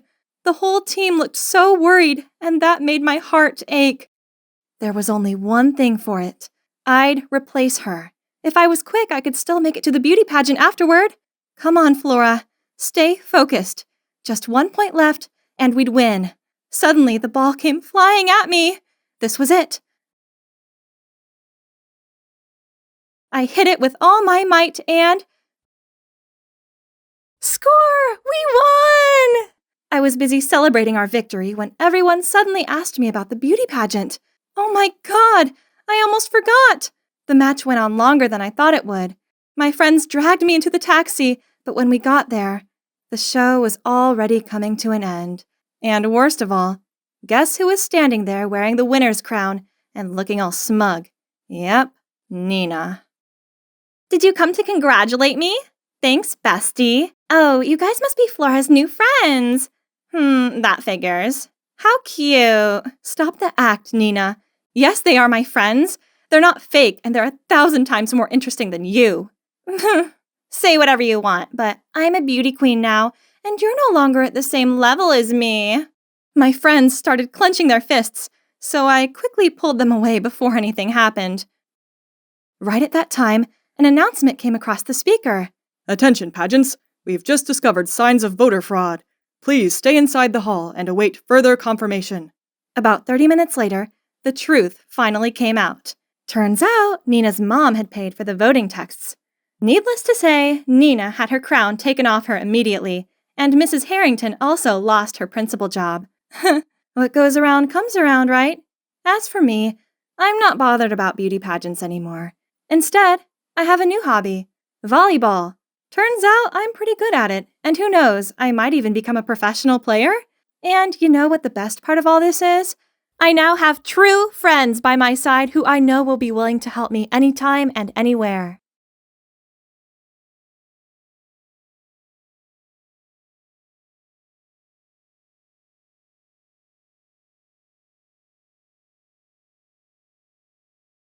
Wow, this cake tastes like heaven. I reached out to grab another piece when I heard a growl behind me. I told you to be graceful, didn't I? Then, Mom pulled me over to greet this smartly dressed couple. Ugh, again. They looked me up and down, then said, I heard that you're a gifted pianist. We would love to hear you play. Huh? Piano? I'd never played it before in my life. Before I could say a word, Mom chimed in. Unfortunately, Phoebe's just sprained her wrist. Maybe next time. I looked at her confused. Why would she lie like that? Jeez. Mom, why did you say that I could play the piano? Ah, yes. I may have bragged to them that all of my adopted children are excellent. What can I say? All moms boasted about their kids, right? And yep, I'd grown up in an orphanage before Mom welcomed me into her family. This place is pretty grand, huh? I found it overwhelming at first, and ended up getting lost trying to find my room. Luckily, there are plenty of my adoptive sisters around to show me where to go. I do have 10 of them. Yep, you heard me right. 10. It was as if I had just moved from one orphanage to another, only no more orphaned. And we're all similar ages, which is unusual, as foster parents often prefer younger kids. They said us teenagers are rather stubborn. Not to mention how my adoptive dad is never around. Seriously, I couldn't even tell you what he looks like. So it's just us girls here. I got on best with Collins. She's a couple of years older than me, and we share the same bedroom. As much as I liked living with Mom and my sisters, Mom did make us all do strange things, such as wear cheesy clothes and walk in a straight line. Worse still, she forced me to learn the piano. Ugh, I was not at all musical. I just made it right in. She also taught me how to eat properly, but it did kind of feel like a dog training session.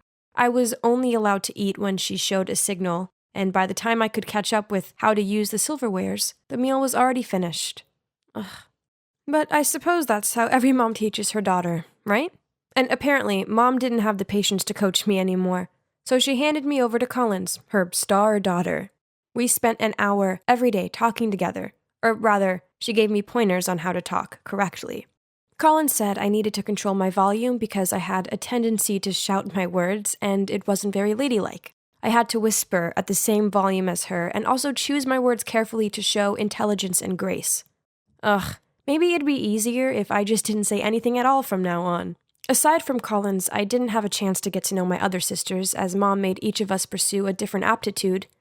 Then we had to perform for her on our monthly assessment. Mom's overall very gentle and caring, but too strict when it comes to training. So we all have to spend a lot of time and effort in practice. One day I was trying to make sense of the music sheet when I heard Lexi complain, Ugh, why does Mom force me on this mission impossible?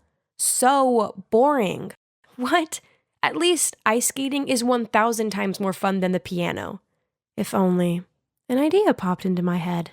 That night, I went to my mom and timidly said, Mom, I want to switch from piano lessons to ice skating. I can exchange with Lexi. What? No. But why? Lexi doesn't even like ice skating. Well, it's because I can see potential in each one of you, so it's impossible to switch. Frustrated, I went back to my room and began whining to Collins. but she thought that it wasn't a big deal. Mom knows what's best for us. Well, that I'm not too sure about, yet we didn't even get to go to school. As Mom said, her homeschooling was enough. While I only found her method rather strange, I've dreamed of this perfect life with an amazing mom, but Mom was never very affectionate. It didn't matter how much we studied or tried to perfect our chosen hobby. She never cuddled or praised us, not even Collins, who's the smartest girl here. I was desperate to impress Mom, so one time I spent ages making this Portuguese appetizer for her, but all she did was take one bite and say it was okay. I asked her if she didn't like me, but she just replied in a growl tone that she was helping us to have a high position in society and a bright life. But I don't need those things. I just wanted her to like me. This place is so stuffy, and the only time that I can actually breathe is when I'm on my Friday morning bread buying errand. Ugh. Then suddenly someone patted me on my shoulder, which startled me so much I dropped my stuff. Hey, it's really you. But is something wrong with you? Why the strange walk? The only thing I'm good at is buying bread, but now you've ruined it. See? Jet stooped down to pick it up for me. He was still as rude as ever, but I still found myself jealous of this free spirit off him. We used to be a perfect match at our orphanage, and quite embarrassing to admit, but I was very naughty back then, and often shoplifted with him. You could go steal some more. Remember our tricks? I have to tell you 3 things. Firstly, I've been adopted. Secondly, my adoptive family is wealthy.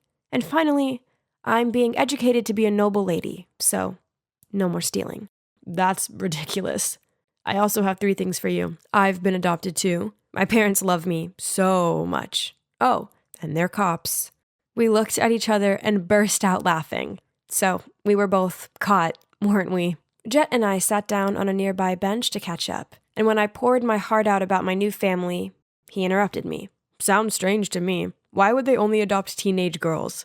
And what are those training lessons and monthly evaluations for? Then, Jet insisted that he would investigate my adoptive family. That's silly. But anyway, it's fun to reunite with a friend, and we agreed to hang out every Friday after that. And here comes my first assessment.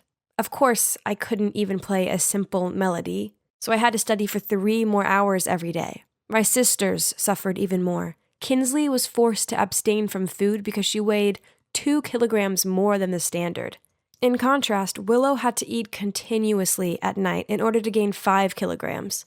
If it's to this extent, then it must have not been simply for the sake of the casual boasting of a mom, right? On the next Bread Friday, I told Jet about last week's assessment. He firmly stated that there was a problem with my family. I don't think so, Jet. Mom just wants the best for us. Listen, Phoebe, I think she trained you guys on purpose. Each of you has to be good at a certain subject, just like the shopping orders. Orders? Don't go too far. You know Kobe beef? Cows are made to listen to music, given beer to drink, and massaged, but in the end, you know what the outcome is. Oh no. Is that what this is? Mom always said that she would give us the best life as long as we worked hard. Were we being tested and stamped like those cows?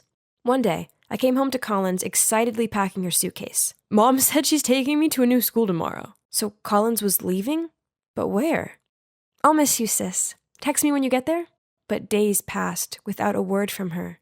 I asked Mom, and she said that Collins' hard work paid off, and she'd been accepted into a prestigious school, but they had a strict no phones rule. Huh, that sounded sus. So I told Jet, and he insisted I report the case. Another Friday, Jet and I met at a church near the bakery. Huh, why did he choose this boring place? I was looking around when I saw a group of schoolgirls coming out of the church. They all wore the same dull uniform, had their hair neatly tied back in a bun, and all obediently lined up. Then there I saw her. Collins? I was about to rush over to greet her, but the glare of the woman accompanying her scared me off. This was not right. I'd got to ask Collins what was going on. So I grabbed Jet's arm and went after the group. But they got into a black car and sped away. Maybe they chose this church as a place for their transactions. Smart, huh? They put everyone in school uniforms so no one would suspect them. But seeing those faces, I'm sure they're about to be sent to the black market soon. Black market? The thought alone made me shudder. I had to save Collins. I couldn't let Mom get away with this. That night, I tiptoed downstairs to eavesdrop. Okay, I'll deliver her this weekend. Correct. She's 5'7", She can ice skate, cooking, and painting? Of course. I have her trained as required. You won't be disappointed. So the deal goes as planned, okay? See you on Sunday. That's it. The next delivery was Lexi. I checked her room and saw her packing her stuff, a beam of innocent happiness on her face. I quickly texted Jet, and he immediately replied, "Just wait at home calmly. Don't act without thinking. I'll figure something out." That night, I couldn't sleep a wink. I was so terrified something terrible would happen to Lexi. So early the next morning, as soon as I saw Mom and Lexi getting in the car to leave, I snuck into the trunk, lay there without making any sound, and sent Jet the location. The car took a long time to stop. Had we finally arrived at the transaction location? When it seemed safe, I carefully climbed out and saw Mom talking to a fastidious-looking middle-aged woman. What did Mom say that made Lexi so panicked that she kept clutching Mom's hand? The woman handed Mom a rather thick envelope, then grabbed Lexi's hand and dragged her away. God, where was Jet? I couldn't just sit still like this and watch my sister being taken away. Let Lexi go! Now! Phoebe, what are you doing? Stop it. You're going to sell us, aren't you? I already know the truth. What on earth are you talking about, Phoebe? Furious, Mom pulled me away. Stop. Suddenly, 2 cops rushed in, ordering everyone to put their hands up. Behind them was Jet, still panting. Turns out they were Jet's adoptive parents. Help me! Mom is trying to sell me and my sister. Seeing that, the other woman quickly explained, No, there must be a misunderstanding here. I'm just helping Gianna's daughter to enroll at my school. Bewildered, my eyes darted from Mom to the other woman and then to Jet. In the principal's office, I told everyone why I thought my mom was a human trafficker. They all gasped in surprise. I made you practice that hard just because I want you to get in here, the most prestigious all-girls school, so that you can have a better life. I don't want to go to this school anymore, Mom. She told me all about the harsh rules. This place is terrifying. You can't force your kids to do that. You adopted them, so you have to make them feel safe and loved. Miss Gianna, this is a prestigious school, and it doesn't need your scandal. You led me to believe that your daughters were naturally gifted, which now transpires is all lies. I won't accept any child from your family from now on. No, they're my children. They deserve the best. Then she begged the principal to withdraw her decision, but she firmly shook her head. Suddenly, Mom shouted, Why? I just want them not to suffer like me, so what's wrong with that? Then Mom burst into tears. It turns out that in the past, Mom was in love with a politician, but he decided it would further his career if he chose to marry a graduate from this prestigious school instead. Mom loved him so much, she continued to be his mistress. But despite being fully provided for by him, Mom always felt that she was inferior to his official wife, especially when he proudly boasted about his smart wife and talented daughters. Then, when she wanted to start her own family, he wouldn't allow it. In the end, she decided to adopt girls and train them to become excellent so that they could enter this school regardless of their background. So that's the reason why she did this to us. I have to admit, I did feel a bit sorry for her. All of this was probably just to ease the pain of her past. But Mom, we don't want to go to this snooty school. We just want you to love us and protect us. I'm sorry. I was wrong. I was only trying to help. I'm sorry. It's all my fault. Then she hugged me. So, in the end, my sisters and I finally have a truly happy family. Mom doesn't make us do any dumb tasks anymore. Instead, she lets us pursue our own dreams and passions. Now we all go to a public school and live out our normal teen lives. It's wonderful finally having an amazing mom, incredible sisters, and my pretty awesome best friend, Jet, all by my side. Is it usual for you to sit on strangers the first time you meet them? This jerk! I'll show him that he's messing with the wrong girl. It's fine. Please don't hit him. Don't worry. And this is for mugging a kid. No, you got it wrong.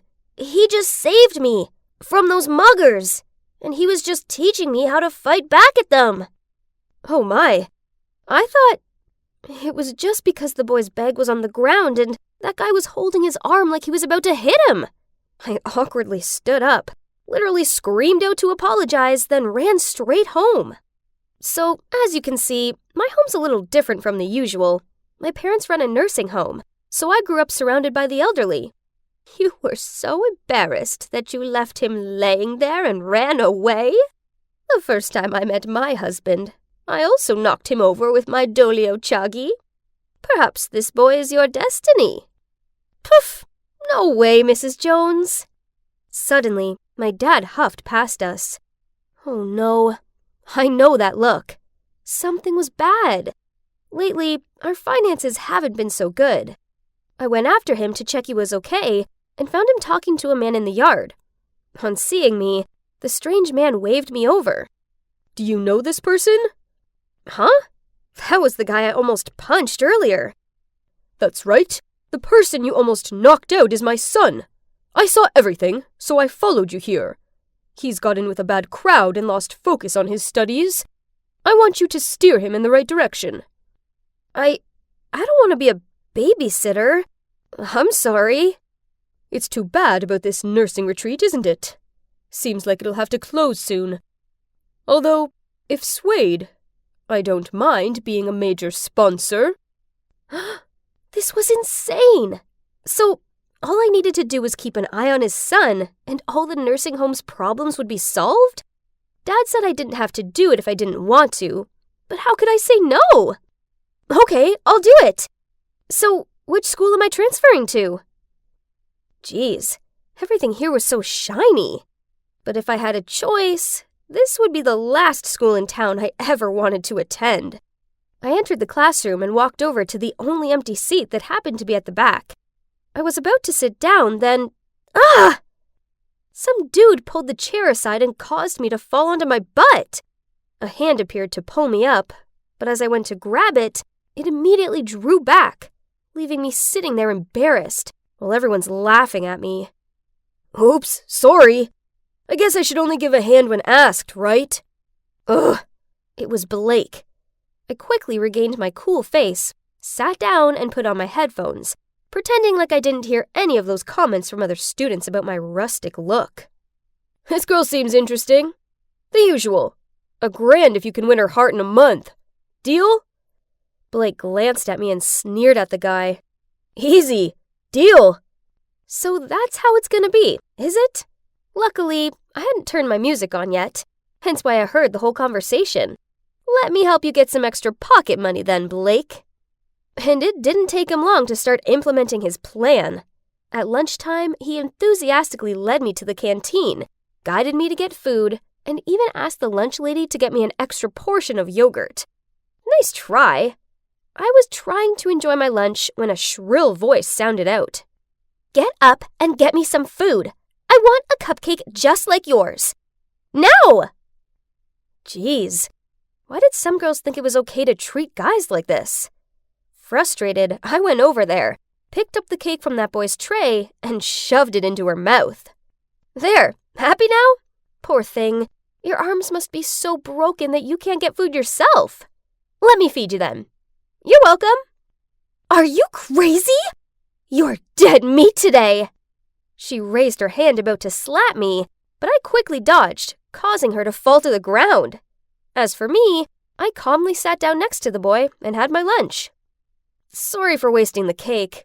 You can have my yogurt if you want. He's Kai, my first friend at this new school. He's witty, smart, and has a seriously impressive academic record. He was actually here on scholarship, which explained why he didn't quite fit in, just like me. I noticed how Blake seemed rather annoyed and kept staring at me. I bet he was just fed up with being teased by his friends, since I just totally ignored him. Oh, but he didn't give up that easily. The next morning, he showed up at mine to pick me up, but I'd rather run 2 laps around the schoolyard for being late than share a ride with you. Then at school, he tripped me up and then reached out his hand pretending to help. But between you and the floor, I picked the floor. He even waited for me at the school gates with a huge bouquet of roses, but I just took one look at them, then started coughing. Are you allergic to flowers? Nope. I'm allergic to immature and boring people, like you. Then I walked off. Ugh, as if every girl was gonna fall for these lame tricks. This carried on for the next few weeks, but then one time, he approached me in the library while I was studying with Kai and handed me a necklace.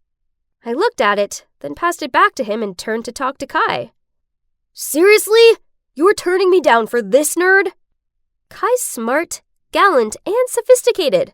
Unlike you, all you are is a troublemaker. Are you looking down on me? Oh, finally! I was wondering how much longer would it take for you to figure that out. Not to mention, you've not helped once with the English Lit essay. You're in my group, but you probably just think the Grapes of Wrath is a rock band or something. So, if I can finish that essay on my own, will you go on a date with me? Fine, but it has to score an A, else you can forget it. And my trick worked. Blake actually completed the essay on his own. He's smart, but he's neglectful of his studies, and it's made him make mistakes. On being handed back the essay, Blake's face fell. He got a B, and even though he knew it was over, he still stayed in class to reread the teacher's comments. It seemed like this was the first time he actually put in the effort to do something. What's wrong? Still in denial of your failure? Blake turned away without looking at me. The rich boy who lost the game for the first time looked so cute. So I put a gift with a message in it on Blake's desk. Needless to say, he was over the moon. In it was a set of clothes I'd bought for him, and an invitation to a bar at the weekend. Why, you wonder? Oh, you'll see. That Saturday night, Blake showed up in the outfit I had gifted him, and looked anything but pleased. I can't come in wearing this. It's so old-fashioned. My friends will laugh at me.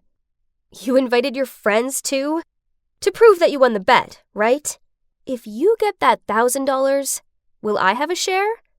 You already knew it? I was just joking at first. But now... Let's go inside now. Don't worry, we won't be here for long. I dragged him inside, and immediately, his friends didn't miss the opportunity to tease me. Did the fish get hooked? Yes, I'm trapped. Quickly give him $1,000. His family is bankrupt and in dire need of money. Huh? What? You're lying. Look, he's wearing donated clothes. Even his branded clothes have been liquidated. I winked at Blake, and he immediately reacted. Lend me some money. I need a place to stay, a sports car, and pocket money too. At this point, his friends turned nasty and told him he no longer qualified to be in their group. You didn't have to do that. I already knew they only hung out with me for the money. But that's what people are just like. Why would he think that? He must have never been cared for and loved properly. Get rid of that face. This is a date after all. Let me make it up to you. A bar that matches this outfit. So I dragged Blake to our evening party. I told everyone that I brought a friend to lend a hand, and the elderly immediately made him do all sorts of things. Mrs. Hastings asked him to climb the tree to hang the string lights. Mr. Derbyshire called him to chop wood for the campfire, and Mr. Shaw wanted him to taste his home-brewed beer. Then the next second, Blake's already sitting on the drum throne. It's been a long time since we had a young volunteer. That boy seems fine, doesn't he? I saw the way he looked at you. He's not suitable for me. I shrugged in response to her, and suddenly felt disappointed. Yes, I liked this different side to him, but we were still from different worlds. The next morning at school, I still saw Blake hanging out with his greedy friends. Looks like he hadn't learned his lesson. Frustrated that all my efforts were in vain, I swung open my locker. What was this note? Meet me at the library at 6 p.m. when everyone has left. I have a surprise for you. B. I shouldn't be like this, right? Waiting for him at the library for hours until everyone left, nervous and excited. But as soon as the last person left, the lights suddenly went out, and the library door slammed shut. What's happening? Could it be that the note wasn't from Blake? I screamed out of fear. That's right. I may excel at martial arts, but I hate the dark. With a shaking hand, I dialed the phone to call Blake, and then slumped down in fear and sobbed. At that moment, the sound of the door unlocking startled me. As soon as the door opened, I quickly ran to hug Blake. Are you okay? I can't believe Chloe did this. I told you not to get near them. Huh? This wasn't Blake's voice. Freya, are you okay? Oh my god. It was Kai who opened the door to save me, but I thought that...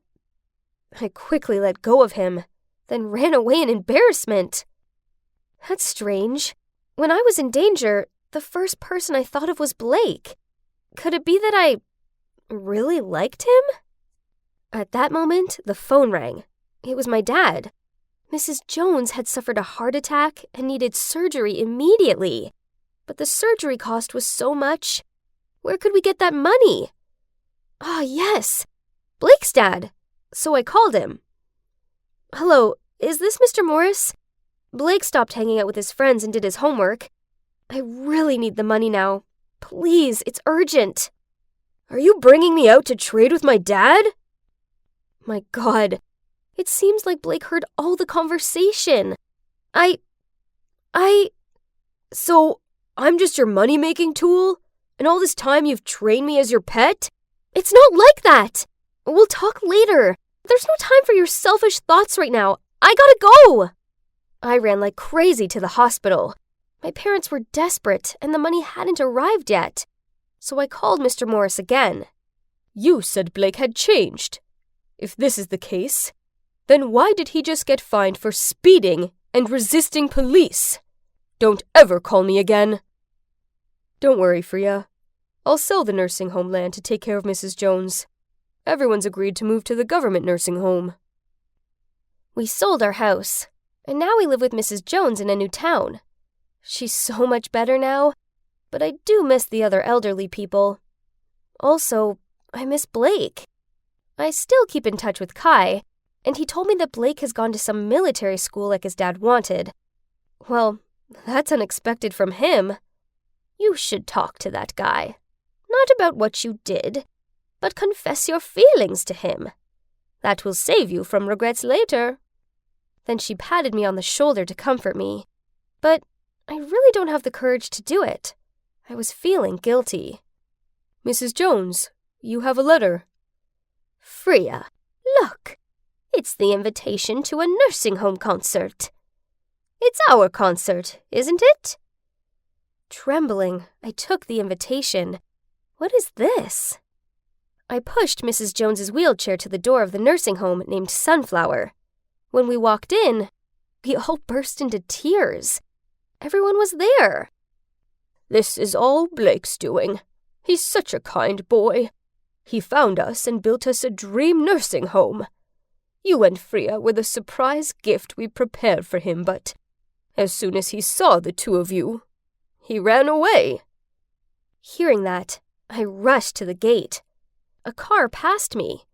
My gut told me it was him. I ran after it and shouted in despair, Blake, wait! I like you! I really like you! But the car quickly went out of sight. I helplessly slumped down on the street, tears streaming down my face, and I still muttered, I really do like you. What are you saying? Say it louder. I turned around startled. It was Blake. He was in his military uniform and smiling at me fondly. Hey there, I'm Evie from Georgia. So, I look like a regular teenage girl, right? Just you wait till you see what I can do. Kids these days are so rude and unruly. I blame the parents. There's just no discipline anymore. See, they don't even respect their principal. But no big deal. I know just how to handle them. There we go. Just a few words and the class immediately went silent. What is this, Mrs. Gardner? That trip was all we've been looking forward to for months. Thanks to everyone's disruptive behavior. Well, to be exact, thanks to the actions of you, 25 out of 300 students, no one has anything to look forward to this year. Okay, then go on, ma'am. Punish us. But why drag the whole year group into this? Other classes will definitely not leave us alone after this.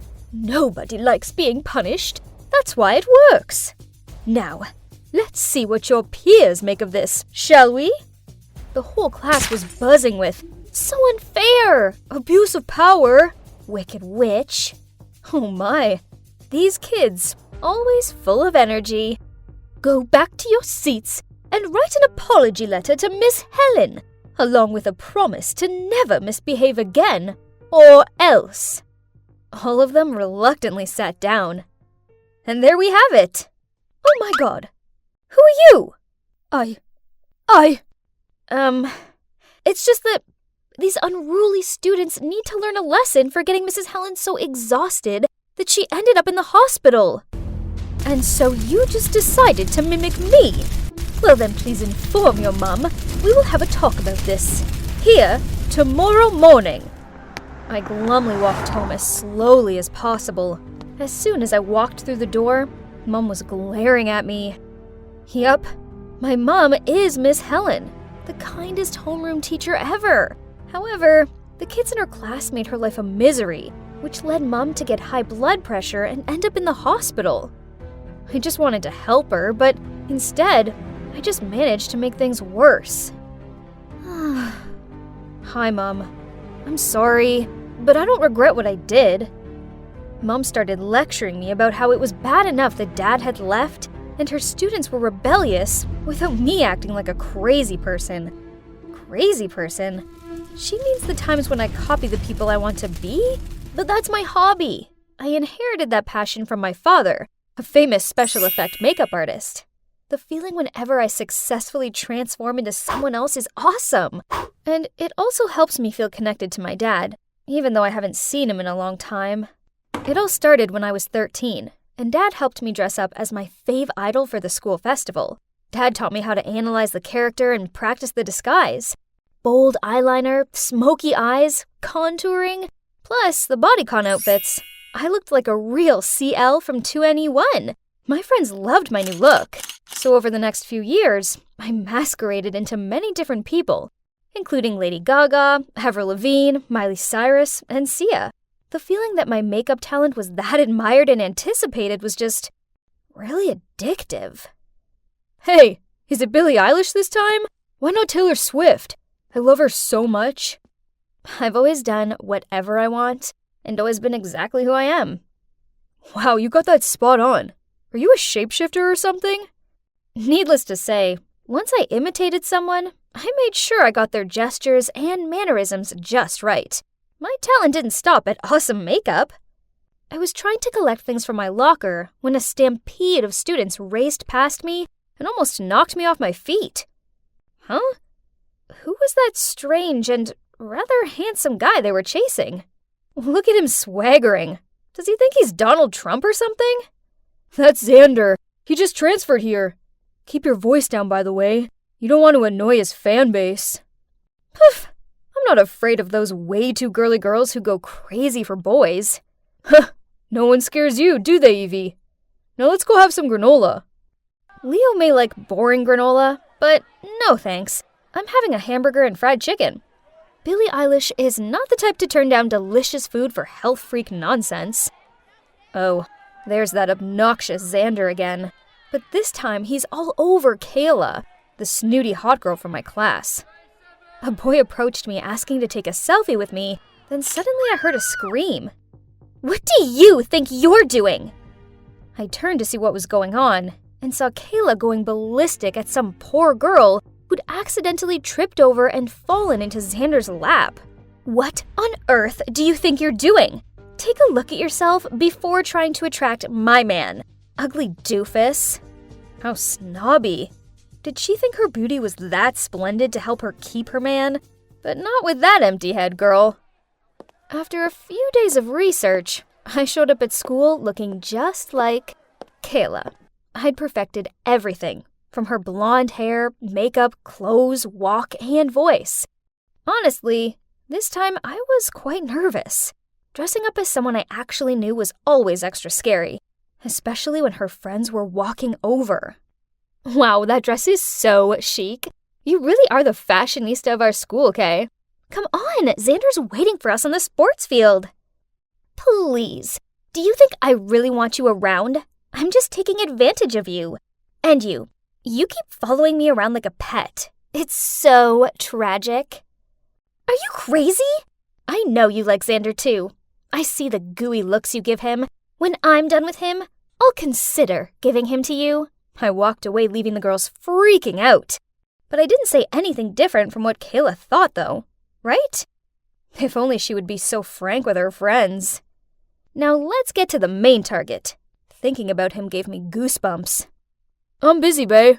Go hang with your friends for now. He was playing Call of Duty on his phone. I was here to break up with him, but hang on a minute. This guy had skill. I want to have a go. Since when did you know how to play this game? He looked kind of touched that I was showing an interest. Okay, I'll wait until after this, and then we will split up. I looked for Leo, but he didn't even recognize me. Poor him. He'd been searching for Billie Eilish since morning. While Leo was complaining, he helped me quickly remove my makeup, so I could go back to looking like me before anyone guessed what I'd just done. From that day onwards, Kayla's friends cut her off, so she could only cling to Xander. And from my point of view, he seemed to be tired of this clingy girl. Now even her look made him sick, huh? The time has come. I put makeup on as Kayla again and found him. I want this bag. Don't try to trick me with a fake one. Okay, as you wish. I want you to give up COD. That way you can only stay by my side. Okay, I'll follow you all day. I want to throw a party and invite the whole school. Your task is to get everyone to gather around me like they used to. If you can't do that, we'll break up. Deal. But I see everyone likes you. Right, Evie? Holy mother! Did he recognize me already? But since when? I have to acknowledge your talent. If only you hadn't shown me your charm, you wouldn't have been exposed. Well, Kayla looks like a picture, but a dull one compared to you. You have such a good eye. However, you're no different from her. Miss Helen is your mom, right? Don't be surprised. I'm a better observer than you think. Just like you. I know that Kayla was the instigator of the disturbance in the class that sent your mom to the hospital. I already apologized to your mom for Kayla's behavior. And if you want to know why I did that, it's because I have a big crush on you. Oh my god. I didn't expect things to turn out this way. But, okay. Taking it as a slap in the face for Kayla on behalf of my mom, I still agreed to date him. The next day, I showed up again at school as Ariana Grande, simply because I wanted to. But this time, I also played another role, Xander's girlfriend. As usual, every time I dressed up as a new character, all eyes were on me. But this time, it was more epic when I walked side by side with the hottest guy in school. When Leo saw that I was with Xander, he rolled his eyes at me, then walked off. Then Kayla walked around the corner, saw us together, and started shouting at me. How dare you steal my man? You're just some pathetic wannabe. Xander took my arm and yelled at her. Evie's creative, sweet, and really funny. I want to be with her. I like her. Kayla's face dropped. Then she pointed her finger in front of him. How could you do this to me? I will get you back for this. Then she huffed off. Xander looked at me and asked if I was okay. Then he invited everyone to a party at his house that night to celebrate the fact that I was now his girlfriend. Was he serious? But whatever. It would be rude to say no, right? So that evening, I went to his party. To my surprise, Kayla was already there, so I flirted with Xander to annoy her further. Then suddenly, Xander leaned in close to my face, which made my whole body feel hot. What was happening? He was going to kiss me? But then he whispered in my ear, You haven't told me how you feel about me yet. You were looking forward to this answer, weren't you? But before I could reply, Leo appeared out of nowhere, grabbed my hand, and dragged me out of there. Ugh! What on earth are you doing? I'm the one who should be asking you that question.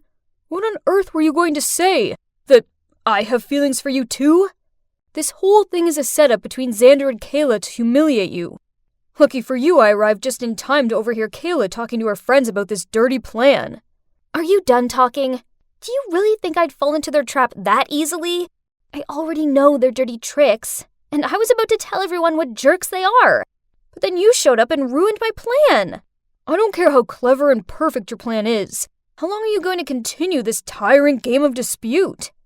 They think just because they're both hot that they can treat everyone else like they're puppets. Well, I've had enough. Evie, you're better than this. I don't like this revenge-seeking version of you. Can you please just stop it and go back to normal? Leo walked away in a huff and left me out here alone in the street. I stormed home and took off my makeup. Why was Leo so mad at me? I did nothing wrong. The gentle Leo I knew never had gotten mad or even went against my will, and was always the most enthusiastic supporter every time I imitated someone. What had gotten into him? I called him continuously, but Leo turned off the phone. Ugh. I felt so alone, it was horrible. Then I heard a knock on my door. Mom peered her head around it. Seeing me upset, she came over and cuddled me. It felt good having her comfort me, so I ended up blurting out everything to her. It sounds like Leo was just worried about you. But as for Xander and Kayla, they're not worth your time or effort. Don't become someone you're not just to get revenge on people who don't deserve you. But suddenly, I heard rustling outside of my bedroom window. Then Leo poked his head through it. If you're not tired, then keep copying. You keep following me around like a pet. Go live your own real life. Mom and I both laughed along with him. Then I hugged Leo and told him I was sorry. It's true that pretending to be someone else is exhausting, and I must admit I was wrong to use Kayla's name to sabotage her relationships. Tomorrow, I'll find her and apologize, even though I don't want to, but I have to find a way to end this peacefully. Then, I can focus on just being me for a while, without any of the drama.